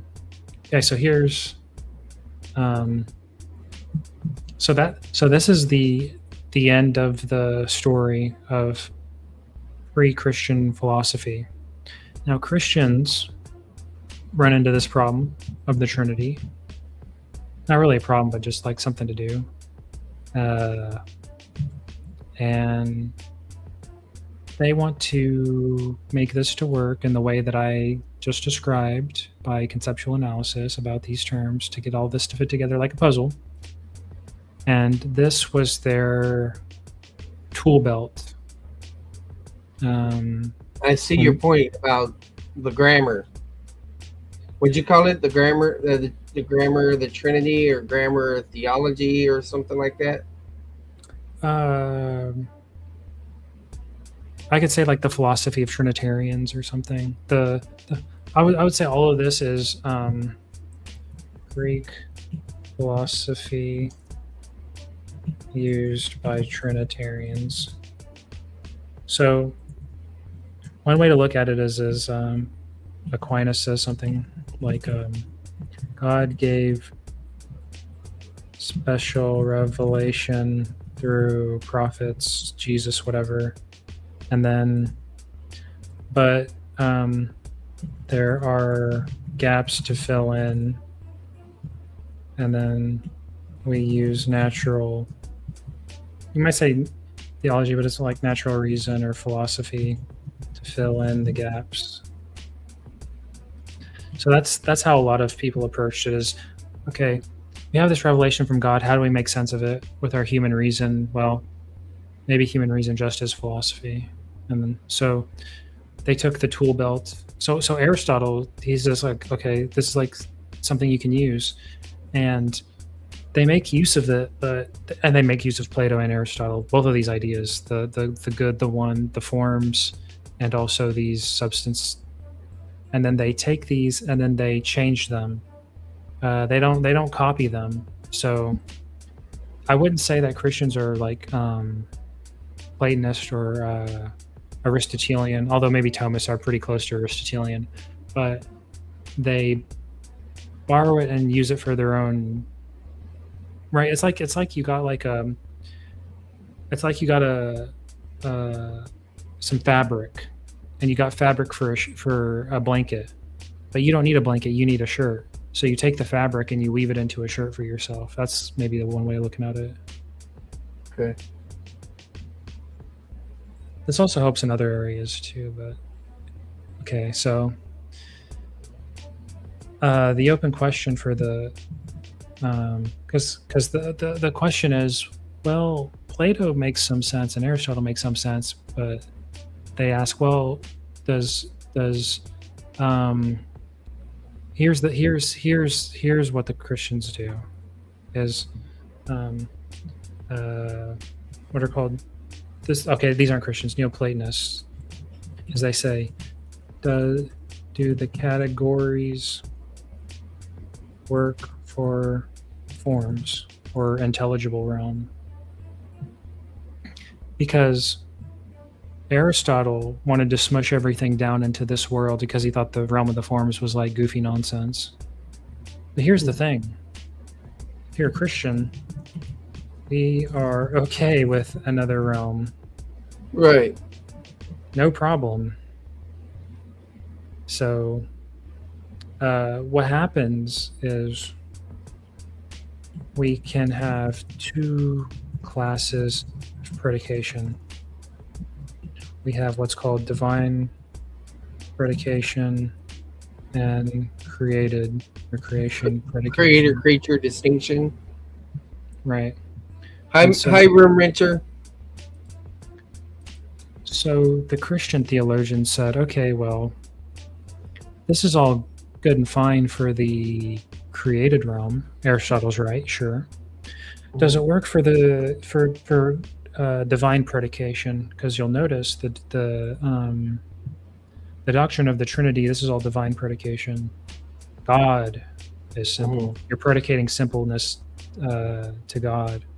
Where God is one, you're predicating unicity to God, or you're predicating real distinction to the Godhead, or so maybe divine predication has different rules, because all of these rules that we have for us aren't going to work for God.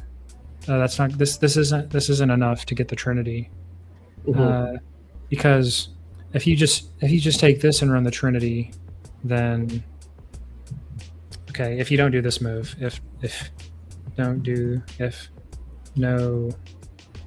move, divinity is immediately a universal,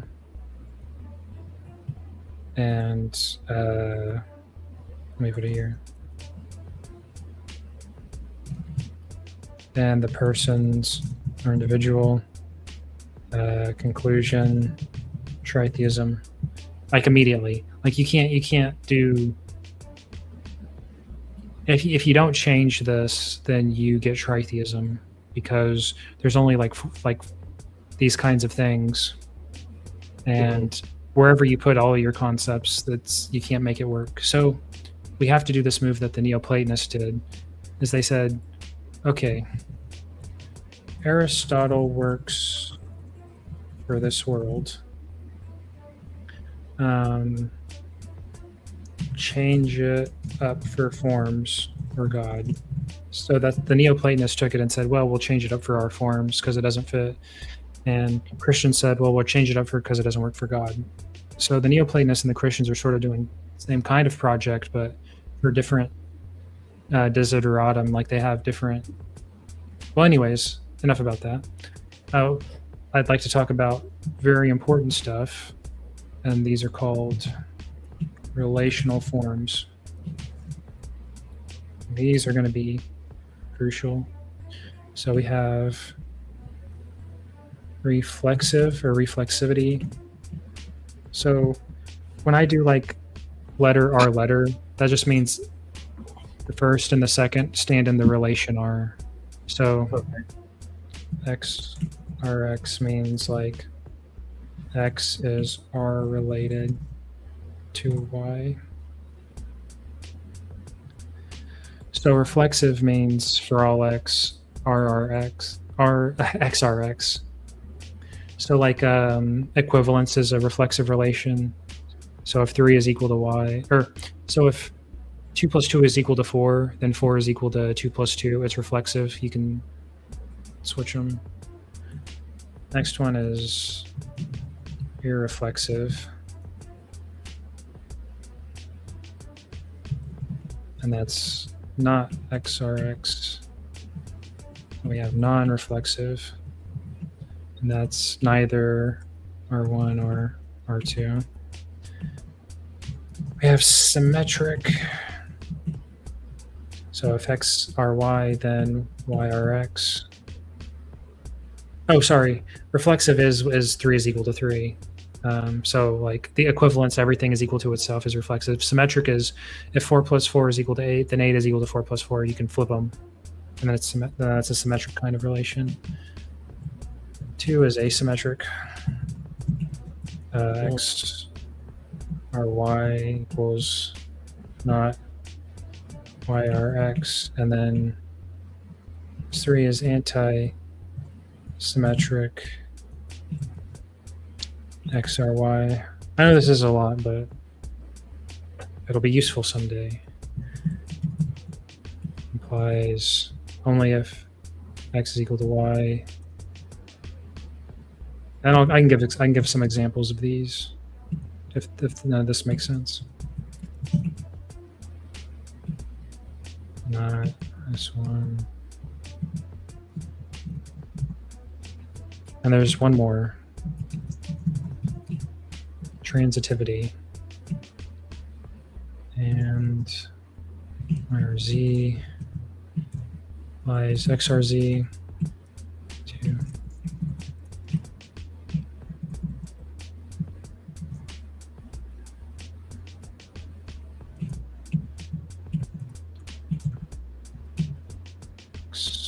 xrz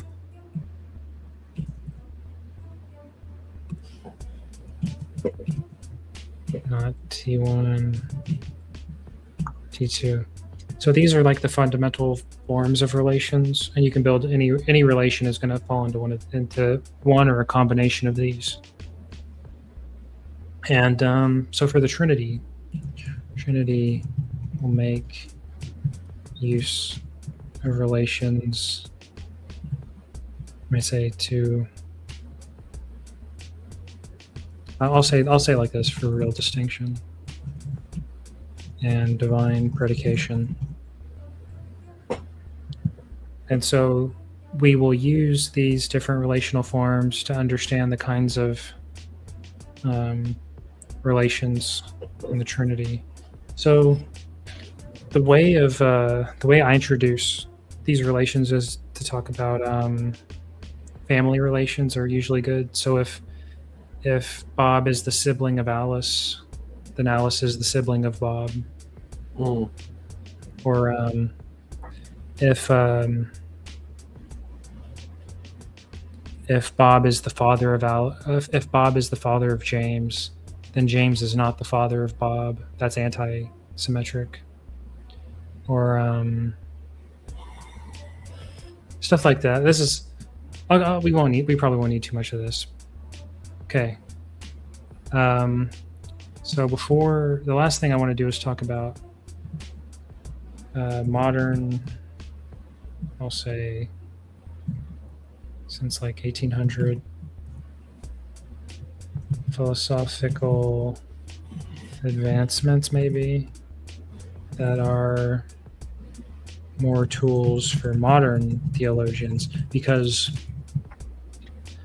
up until very recently there hasn't been a lot of work done in philosophy or theology from at least in the West, from the Council of Nicaea to about 1700. Lambert, that's Howdy talking. For almost like I wouldn't say 1,000 years. Yeah, about about 1,500 years. All of the theologians were essentially doing this stuff, this Aristotelian stuff, and then this stuff.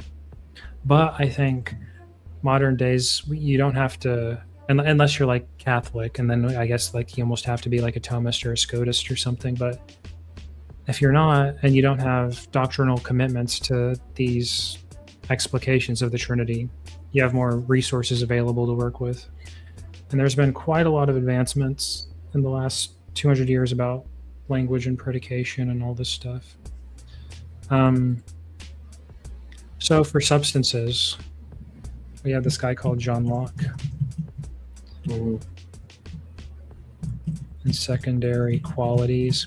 So he thought science like gives qualities in itself, like mass, charge, velocity, frequency. Okay. Essentially the predicates that you do in particle physics, those predicates are like real or primary. Observers' minds create secondary qualities like color or taste or texture or sense stuff in general. So he's what's called an empiricist. And he means, and in this context, that means all knowledge derives from sense. so how Plato was thinking in his, so as Plato and Parmenides were like thinking in their heads and reason and rationalizing everything, on the other spectrum, Heraclitus and everyone is like using their senses, but the empiricist doesn't like the fancy thinking stuff. So all knowledge directs sense. Well, this is a problem. Then, so when we're talking about substance, the main thing is it's like the subject that subsists qualities. The thing is, what is that? Actually, let me put this up here because the old guys had this stuff too. So, for example, like, what is Charles or whatever? Well, you kind of want this to be where it ends. I mean, you could say like stuff like Charles is a human or something. But this is like a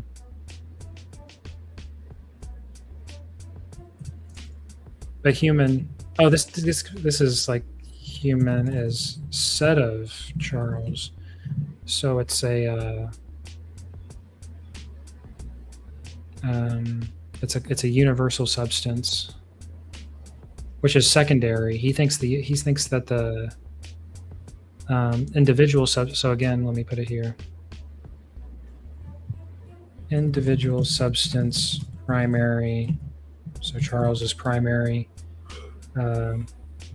Universal substance secondary, human. So he thinks human is said of Charles. So it's like it's predicated in some sense. And so the problem is you can always ask, what is that? This question never ends. It's like, why?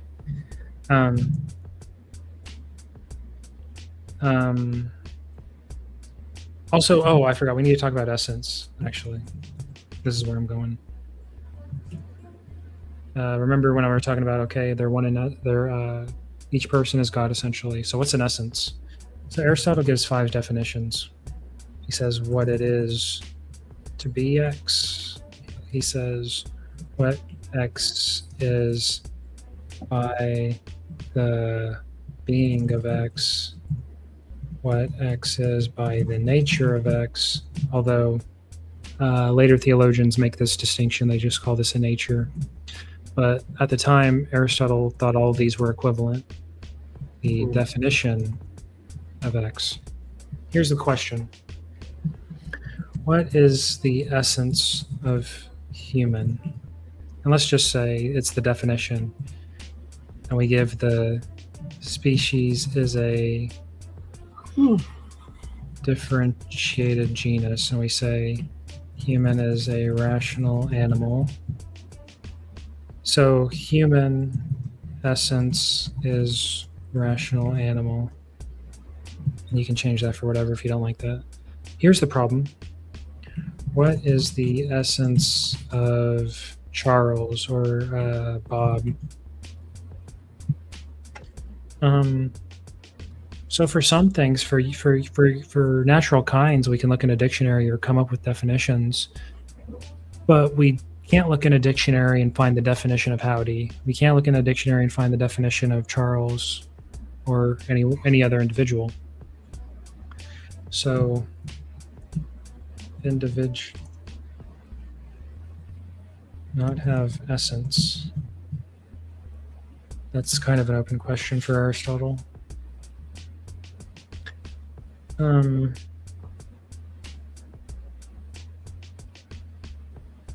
Why is this a problem?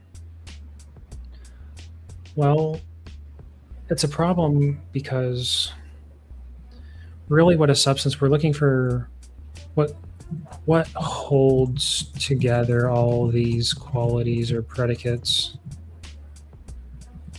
And we want to say it's the individual substance. But what is that substance or individual substance? So there's actually I'll say for now, there's not really an answer to that. So when we say, like, what is that? He says, John Locke says, something I know not what. And this infamous phrase sort of tears down substances. So like the table is brown, is hard, is there, is, and you list all these predicates, but beyond all the predicates, what is it? But the thing is, if you ever say what it is, you are predicating. So beyond the predicates, something I know not what.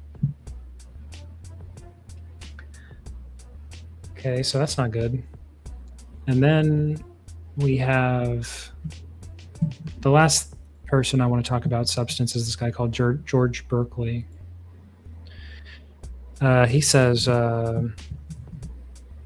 substance is incoherent, like this very idea. He thinks this is called you'll see this sometimes. It's called bundle theory. There just are all of the qualities. And you say, what subsists these? Nothing. The qualities are bundled together. You may say, by what? Well, he says it's like the mind. So when we see a table and we see and we get all these sense impressions, we decide to bundle those together. Like you could imagine, like I could say, because you could mix all of your sensations around, like when you have a desk and you tap on your desk and you feel that it's hard, and you look at the wall and you see it's some color. If you really wanted to, you could combine those and say, there's the hardness here and the color there, and I could bundle those together. And what would be the substance that underlies those two? Because those seem unrelated. All right. I have a couple last things to say, and this might pique your interest because the substance stuff I can tell that's the end of substance. The last thing we have to talk about is naming, and I swear this is the end. This is the end of the road. Okay. And we go to this guy named John Stuart Mill. So we're trying to figure out what are proper names, because this is actually important, like Jesus or the Holy Spirit or the Father. You might think of proper names. And you might have some background in using proper names in all of your studies. So John Stuart Mill. Proper names, what's called denote an individual and does not connote an attribute. No signification, no significance. What does this mean? So he thinks proper names are something like stickers. Names are stickers that we place on objects. The stickers don't mean anything. You could think of denotation as reference, connotation as meaning. So saying that he is Charles or Bob or Jack means nothing. You're just putting a label on him. Okay. This doesn't work.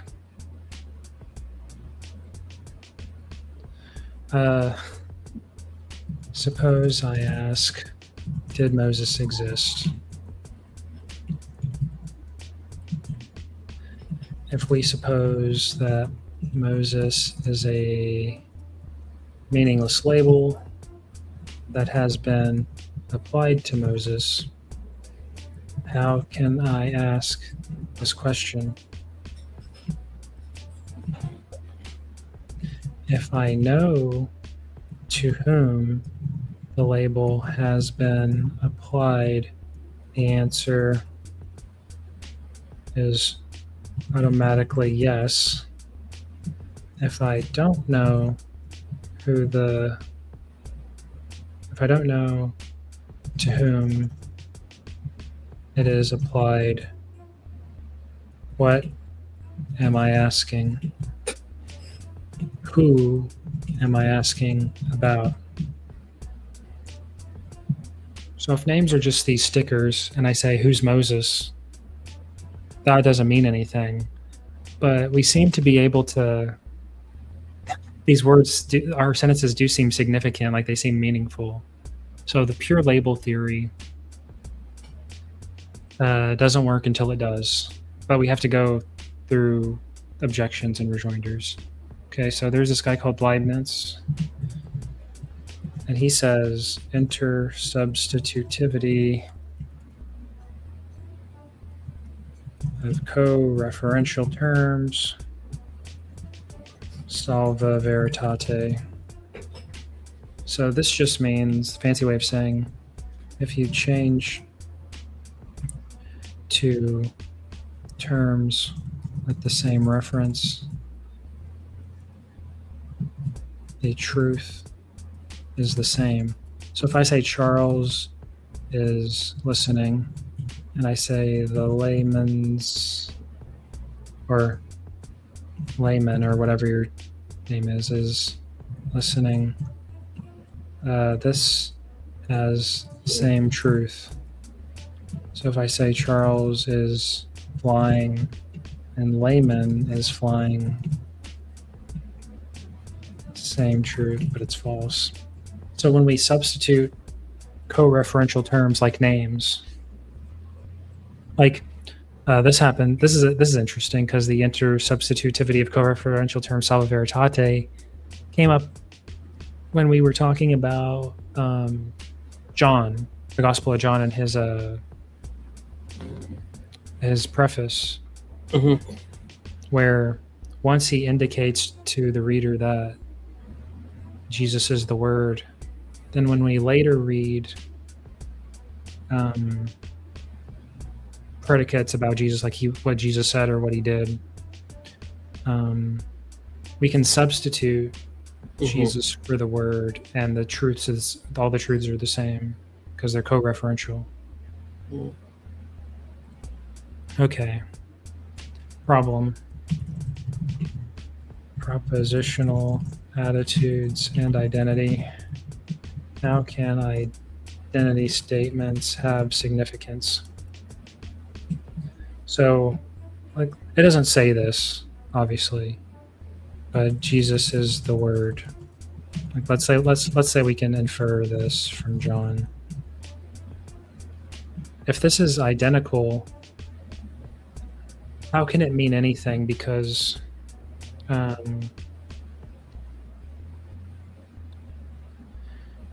meaning, I don't want to go. Okay, forget all. I'll get to that in a second. Okay.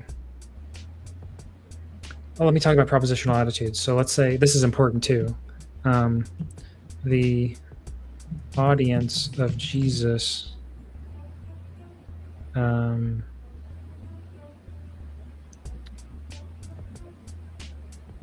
does not believe that Jesus is the Word, or at least some of them. I don't know.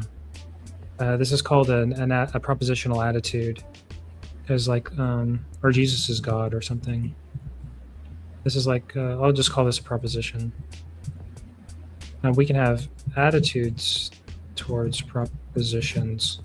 So Bob believes Jesus is God. Alice is happy that Jesus is God. X that is common. And these sentences are like describing propositional attitudes to these people. But sometimes two things can be identical, but the person doesn't know that. So Lois believes that Superman or Clark Kent is what does he do? He's like a newspaper guy. Works at the newspaper. Lois does not believe that Superman newspaper. But if these were co-referential, then we should be able to substitute them and keep the truth conditions. But we can't, because Lois can believe that Clark Kent works there, but not believe that Superman is working there, even though they're both co-referential. Or the old Hesperus is phosphorus, or the morning star is the evening star. So the morning star is the evening star identically, but people at the time didn't know that. They just thought it was the morning star, and then there's this other star that's the evening star, and then we found out later that they were the same. So we want this. We sort of need this for logic to work. It doesn't work, so we need a solution. There's this guy called Frege, and there's like 3 people left I want to talk about, and then I'm done for real. So Frege says, well, we can solve this. All we have to do is distinguish referent and sense, or the mode of presentation. So thought is the sense, and he thinks the truth value is the referent. So he says the sign is Hesperus, and this is like the actual letters on screen. Referent objective is like Venus. This is extensional. It means it's like what it is out there. We have the sense, which is the evening star, and we have the conception,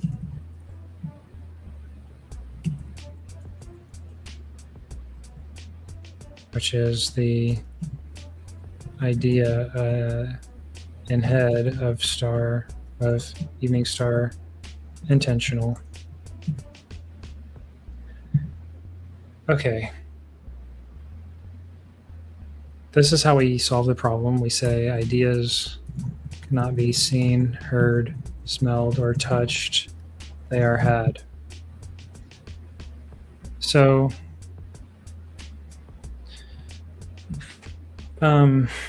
you may think that your sense, that you're hearing and seeing and smelling things with your sense perception, but actually, those perceptions are evidence that you heard something. So the auditory idea, or perception and mind, is evidence. It's not the actual thing. And then the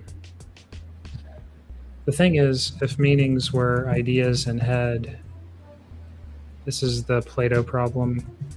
Communication is impossible. So meanings have to be public, not private. And so I'll talk very briefly about a couple of theories of meaning that are somewhat relevant and important. There's what's called the denotive theory of meaning. The meaning is the thing that is referred. This is called the Fido theory of meaning. So the meaning, so on this account, you can pick up the meaning of Fido. You can pet the meaning of Fido. The meaning of Fido is in the world. This is good because connects language to world. And this is good for. I won't talk about why it's good. I'll just say it's good. Problem is, what is the referent of the word like and or red? Has no referent, you might say, in the world. So we are back to Plato. Plato's forms save the day. But people don't like Plato's forms.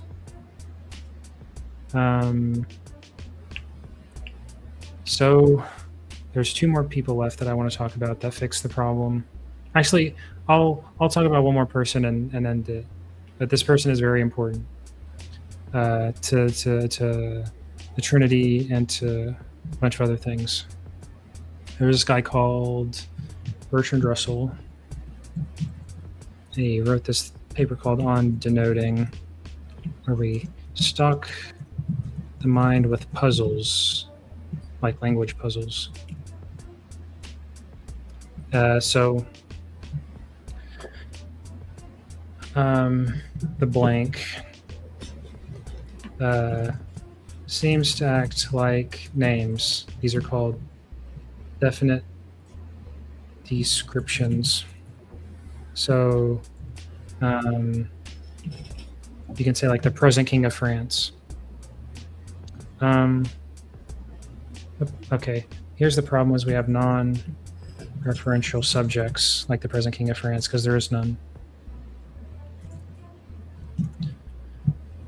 And we want to save the denotive theory of meaning because it's useful, but non-referential subjects don't denote anything. So we have this guy named Meinong who said, well, the round square does not exist, but has being. He's going back to Parmenides. And then we have Frege who says either the null set or no truth value. Both of these are awful because on this you have to say like square circles exist, but on this, on Frege's, it's then all non-referentials are co-referentials. So Santa doesn't exist, and my daughter doesn't exist. But if we want to retain the denotive meaning, then we have to say that these sentences are meaningless, or they both refer to the same thing. So Santa is my daughter. That's true. If you're Frege. So we need a better solution because we don't want to say that Santa is my daughter is true just because they co-designate the null set. The null set is just like the empty set or the nothing or whatever. Okay, so the last thing I want to say is the puzzles of predication that we got to solve. And then we'll be ready. And then I'll end it and everyone can build their doctrine of the Trinity however they want. So there's three problems. One is substitutivity. That's the problem we had before with Clark Kent and Superman. So the example is George 5-4 wanted to know if Scott was the author of Waverley. This is true. George 5-1, and let's just suppose that the author of Scott is identical to Waverley. If Scott is Scott, this is false. But it's substituting co-referential terms.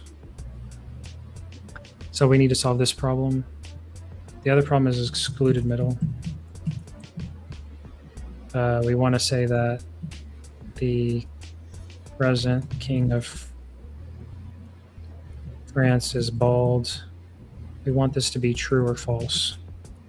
The third is negative existentials, such as son of a bee. We can't know how to spell. Such as blank does not exist. So instead of doing all the solutions that don't work, I'm just going to give you the solution that works for Russell. Is the grammar of logic, this is important, is not grammar of names. Formal language is not natural language.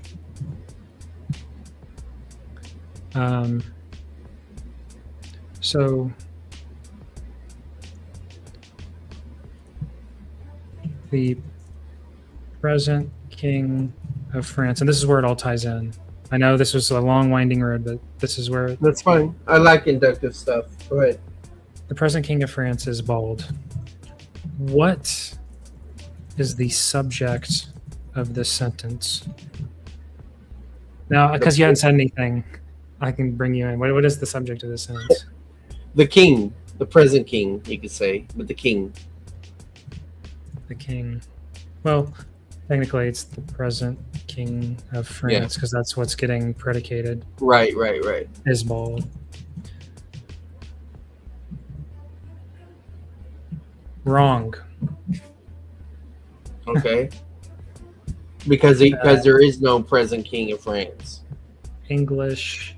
So this is ingenious. It means we've all been misunderstanding everything the whole time, but this is a work of natural language. This is for economy of speech. We all think that the subject is the present king of France. Aristotle would say that. Aquinas would say that. Plato would say that. Frege would say that. Everyone up until Bertrand Russell thought that that was the subject of that sentence. Wrong. The subject of that sentence is something. When we formalize this into a formal language, we say something like something is the king of France and bald. And this solves these problems.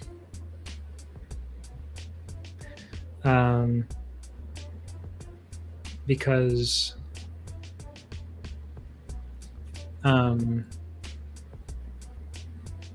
okay, I'll go a bit at how it, because you can refer to something fictional. Yeah, fictional fiction is another. That's another class like negative existentials. Okay. But yeah, fictions is the same. So when I say Sherlock Holmes, I don't know how to spell his name. I don't know where he lives. He's on Baker Street. Yeah, I can't remember the address. This is meaningful.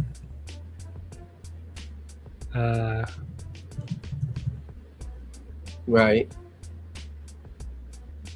But before that, something is the king of France and is bald. I just want to appreciate the ingenuity of this solution. So this is a combination of things. There exists an X such that X kings France. And this is false. And so we get the present king of France is bald is false. Because embedded, this is called embedding. Embedded in this is, I think it's technically 3 propositions. Right. And I don't want to But yeah. So the solution is you pull this out into the predicate, and something is the subject. And so here are what proper names are. So Jesus, Paul, Moses. Proper name mean. So proper names are not logical proper names. Proper names are disguised definite descriptions. So Jesus is a, let's say, convenient designator, or you might say a Messiah, the crucified, and all, everything else, the resurrected one, I guess, if we need the anyways. This has a lot of implications, actually, for some of the debates you had, actually, some people. Not that what's his name? Bertrand Russell is like infallible or whatever, but this theory of proper names is like incredibly influential and useful if you want to. So what the way because people don't like philosophy, they think like philosophy and religion, we gotta be like, you want to be like on your guard or hesitant. I think what can sort of bridge that gap is to look at philosophy as tools for you to use that are just there. You don't have to pick them up and use them, but if you need a tool for a purpose that you have, like if there's something that you want to do, philosophy might have the tool for you to wield. And we're going to be using philosophical tools to wield and weave a doctrine of the Trinity, essentially. Probably not going to get to that tonight, or forever, maybe. But anyways, the upshot of this theory is the only proper logical proper names are demonstratives, like this and that. So those are proper names, but anything else is a convenient form of a collection of definite descriptions. So that's referential, though, right? These are referential. Okay. And then proper names in English and Greek, and probably even in all languages, are actually just shorthand. Okay. So that is. So it's like saying this person, that person. So, because remember the naming stuff starts with this guy, John Locke. No, it starts with. Oh, did I not do it? Oh, there it is. John Stuart Mill. What are proper names? They denote an individual and connote with no significance. So it's actually the opposite. Well, no, he's right, but he's right about logical proper names. So logical proper names denote an individual and don't connote anything. So this and that don't connote anything. You get no information from that. But names in natural language do connote. So he thinks that he's wrong because there is meaning in the name Jesus or Paul. They're not just stickers we put on people's foreheads. Because otherwise you run into problems with that theory. So the way that we get language to work, according to this guy, is we already know some predicates that the person Jesus satisfies. This is how we. So okay, let me talk about this actually, since I've got a little bit more time. I got some more people to talk about. Keith Denellen, 2 uses, definite descriptions. One focuses on speaker, other on language. Expressions denote, and people refer. And so he thinks both of these are right. They're just using the names in 2 different senses. There's an attributive use and a referential use. And here's the example. Look at the sentence. Smith's murderer is insane. There are 2 senses for this context in which this can be taken. There's the attributive use. This is Russell. And this just denotes whoever it is that killed Smith. Mm-hmm. Then there's the referential. This picks someone unknown using description. Someone, so it's like saying someone who is Smith's murderer is insane. So there is. So let's say this one says, let's say Smith's murderer is Bob.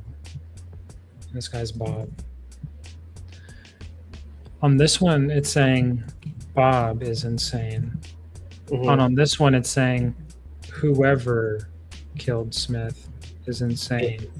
Okay. So these are different uses. It doesn't have to be unknown, but it can be. And here's the other example. Let's say you're at a dinner party, and you ask your friend, who is the man drinking the martini? And let's say you even point him out. You can see him doing the action, but you may not know his identity. Yeah, and you're asking, like, who is that? But unbeknownst to you, he is actually drinking water. So in the attributive use, no one. In the referential use, even though you've sort of failed, this is the phrase that people in the literature say is like it's like you tried to you tried to point at. Yeah, you tried to assert and misfired. Mm. But in the referential use, it's like whoever is drinking the water. Mm.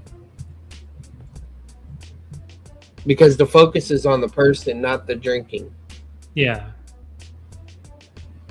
And the last example, which is kind of funny, you can say,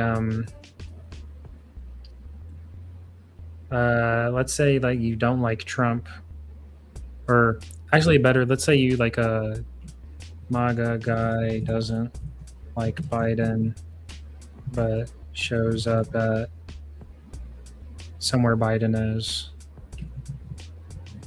party and says,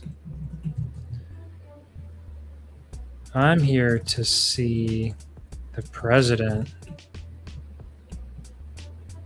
and he doesn't believe Biden is president. So so this is what we distinguish, like speaker, not my president. speaker meaning versus sentential meaning. Okay. Yeah, I think you're getting into speech act here. And the last one about names is no, there's 2 more about names. Since we're going at it, we got John Searle, I think. Okay, And we're still dealing with proper names. Very important, actually. Proper names, very important. These will come back to haunt us. What does John Searle say proper names are? They are pegs on which he Hang calls, something. yeah, descriptions. This is like the cluster theory. So, this is a question of how are names used to pick someone out? Well, names are, he says, built with directions to point someone out. So when we give people names, or when we tell people about names, like when we're teaching or like giving people information, we don't give a name. Well, what happens is we pick out some characteristics Mm-hmm. to show. And then we say that guy is named The proper application or use of the name. So you don't just say there's this guy Aristotle. What you say is there was a Greek philosopher named Aristotle. Mm-hmm. And what happens here is you're building into the name the directions, so that before you get the name, you get the. I mean, sometimes it doesn't happen that way because someone says, "Oh, Moses went to the," and you're like, "Who's Moses?" And then they give you some descriptions. Right. But in general, assuming that the person doesn't know who Moses is, you wouldn't say Moses did something. You would say there was a guy named Moses who, and so the pointing is built into the name. So he's sort of mixing back what is it?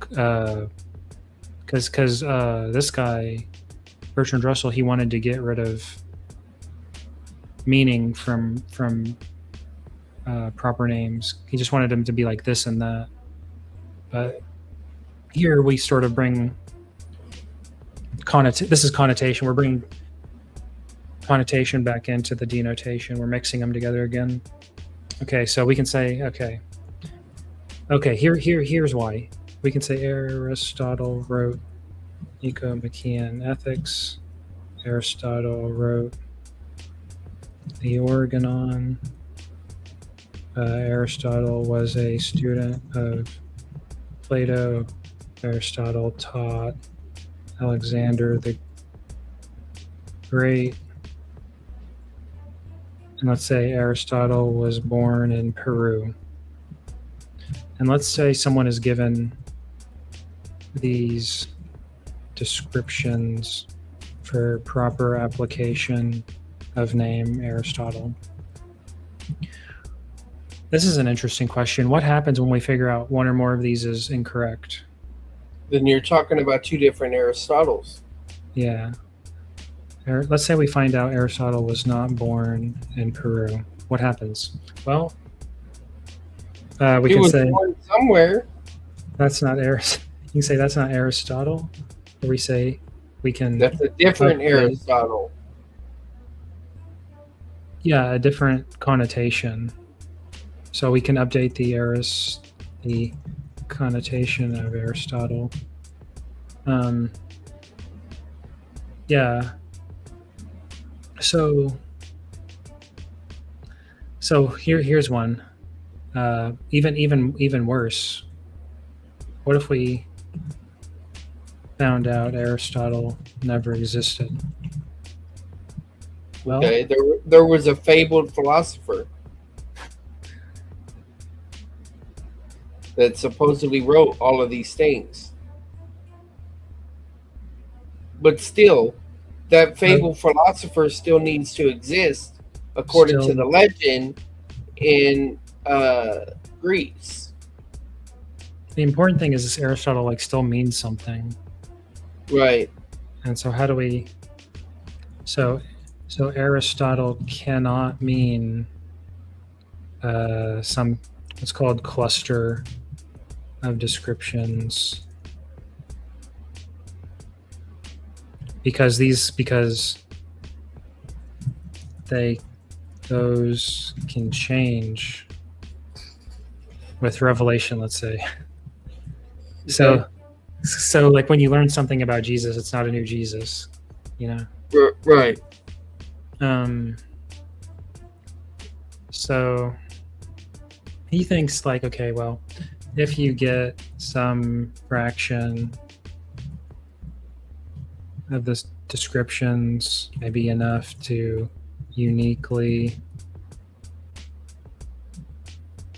identify it is sufficient, even if some things that you believe are false, like because like let's say Jesus, because this happens a lot, because like you think like people have to believe in Jesus. Okay, who do we like, who is that? And then you might trot out Jesus is predicate XYZ. You'll predicate things of Jesus, or you'll say the person who XYZ. Mm-hmm. And there's different ways to connotate about the person named Jesus, because Jesus and the person named Jesus are like slightly different here. But we denotate with the word, with the name Jesus, and we connotate things about him, and we're sort of directed. It's about that pointing idea, pointing someone out. How do we point this guy out? Because it's important to point him out. Here's a question: can you believe anything false and still have the Jesus? Like let's say you think, like in your mind, like you think he has brown hair, but maybe he had black hair, or maybe he was like dirty blonde. And if you get the hair color wrong, is that a different Jesus? This question. Right. What is the minimum? What is the minimum one has to believe about Jesus? Yeah. So this question comes up a little bit. You can say, do you have to know what day he was crucified? Do you have to know he was crucified? What day? What wood? How long he was buried? Do you have to know that? What kind of resurrection it was, or who saw him first? And well, if we do, then we're in trouble, because John at the end of his book, he says, if we wrote down all the things that Jesus did, it would all the books and all the words couldn't contain it. So if that's the case, then we're in trouble. Mm-hmm. So it's sort of like I don't know. I don't like saying, because I don't want to go on out a limb and say like what I think about particular, but I just want like everyone who thinks about these things, like, oh, it's just something to think about, you know. Mm-hmm. Anyways, the last guy, and this is the last guy. This is the final boss. Actually, there's two final bosses, but I mentioned this earlier when we were talking with the other guy, Chris Morrison. I said, yeah, the two guys, Saul Kripke and Quine, is WVO Quine. All right, these guys.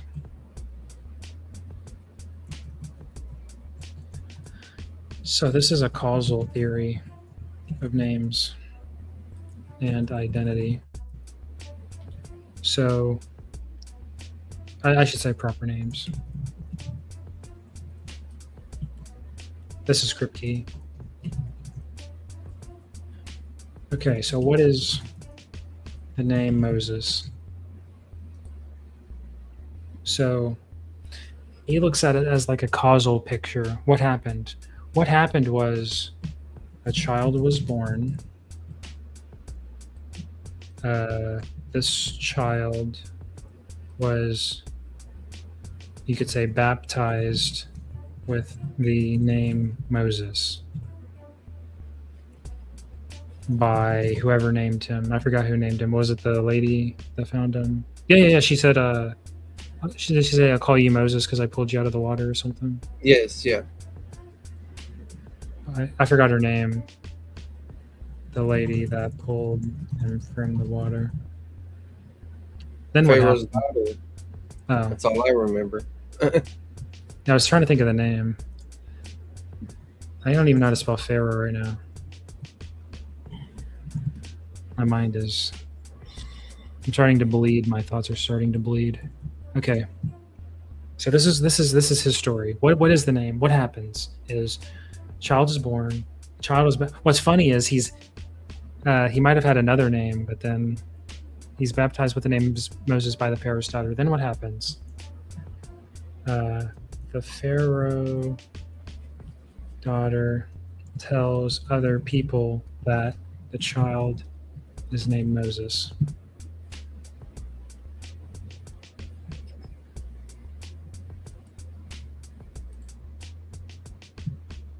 People start using the name Moses to refer to that child.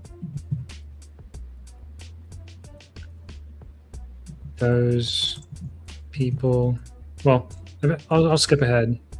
Moses tells others that his name is Moses. And sort of there's this web of causation through society. So what happens is someone gets a name, people start using the name spreads, and then they attribute that name to. So how do we know when someone uses the name Moses successfully? Or I might even say Jesus, because everyone wants to say they have their Jesus or whatever. Well, Kripke's answer. We can trace the causal history of the name to the person who was baptized in the name originally. So how do we know? We trace the history. So I read the name Jesus in the Bible. The Bible was a translation. Oh, well, the Bible, I guess technically it's on the computer. The computer's got the Bible. The Bible's a translation. The translation goes back and back and back and back into the original manuscripts. The original manuscripts trace back to authors who spoke to people, who spoke to Jesus, to a person who said that his name was Jesus. And we can trace our causal history back to that person. Okay. So this goes, but on this theory, proper names. And this is like when we tell people, how did you get that name? You know? Yeah. What's interesting is on this theory, proper names have no connotation. And this goes all the way back to Stuart Mill. So Stuart Mill was right in the end. Because remember, we started with Stuart Mill, who said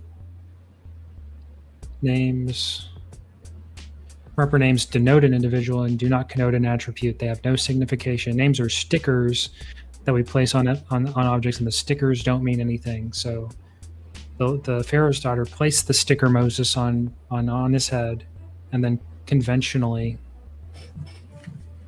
a labeling theory. yeah, You know, it was assigned to him. Yeah, but then we're back in the original problems, and so there's arguments back and forth on all these theories. So rather than saying who's right or wrong, it's just a lot of fun stuff to think about. Yeah, and that's the end of all the story. And I'm sorry for soaking up all the time, but we can talk about any of it or wrap it up or whatever. That's all I wanted to. I just wanted to share that. No, thank you. I definitely will run this through Super Layman, to get more out of it. But there was a few times I nodded off, but that had nothing to do with you. That had to do with, me being tired from work. But I didn't miss much. I put it that way. I understand the concepts, the going back and forth and all of that. And it makes you appreciate prior articulations of theology as well as present articulations of theology. Like there's a lot of thought that has gone into things that we take for granted.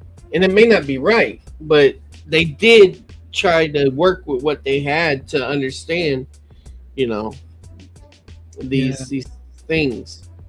Yeah, my goal wasn't even really to give like a specific doctrine of the Trinity. My goal was to give everyone all the tools that, well, at least an introduction to most of the tools that they would need to construct the doctrine themselves. Really, my goal ultimately was that if people were interested in the doctrine of the Trinity, they would be able to read primary. After listening to this, they should, I hope, have enough light on the subject to be able to read the primary literature and understand like the flow of their thoughts and what they're trying to say Mm. and stuff like that. No, that's good. Well, I'm going to land the plane and probably crash. no, Yeah, sorry, that's probably a lot. no, no, that's fine. Thanks, Howdy, for doing this. Yeah, Maybe, maybe you thanks can do for more letting me. things in the future. You know. Yeah, maybe it was just on my mind, and I just wanted to get this out and share it with you and anyone else who was interested because I thought it was interesting. Yep. Thank you. Yep. All right, guys. Y'all have a good night. Check out old stuff, new stuff. It's all good. God bless. See you.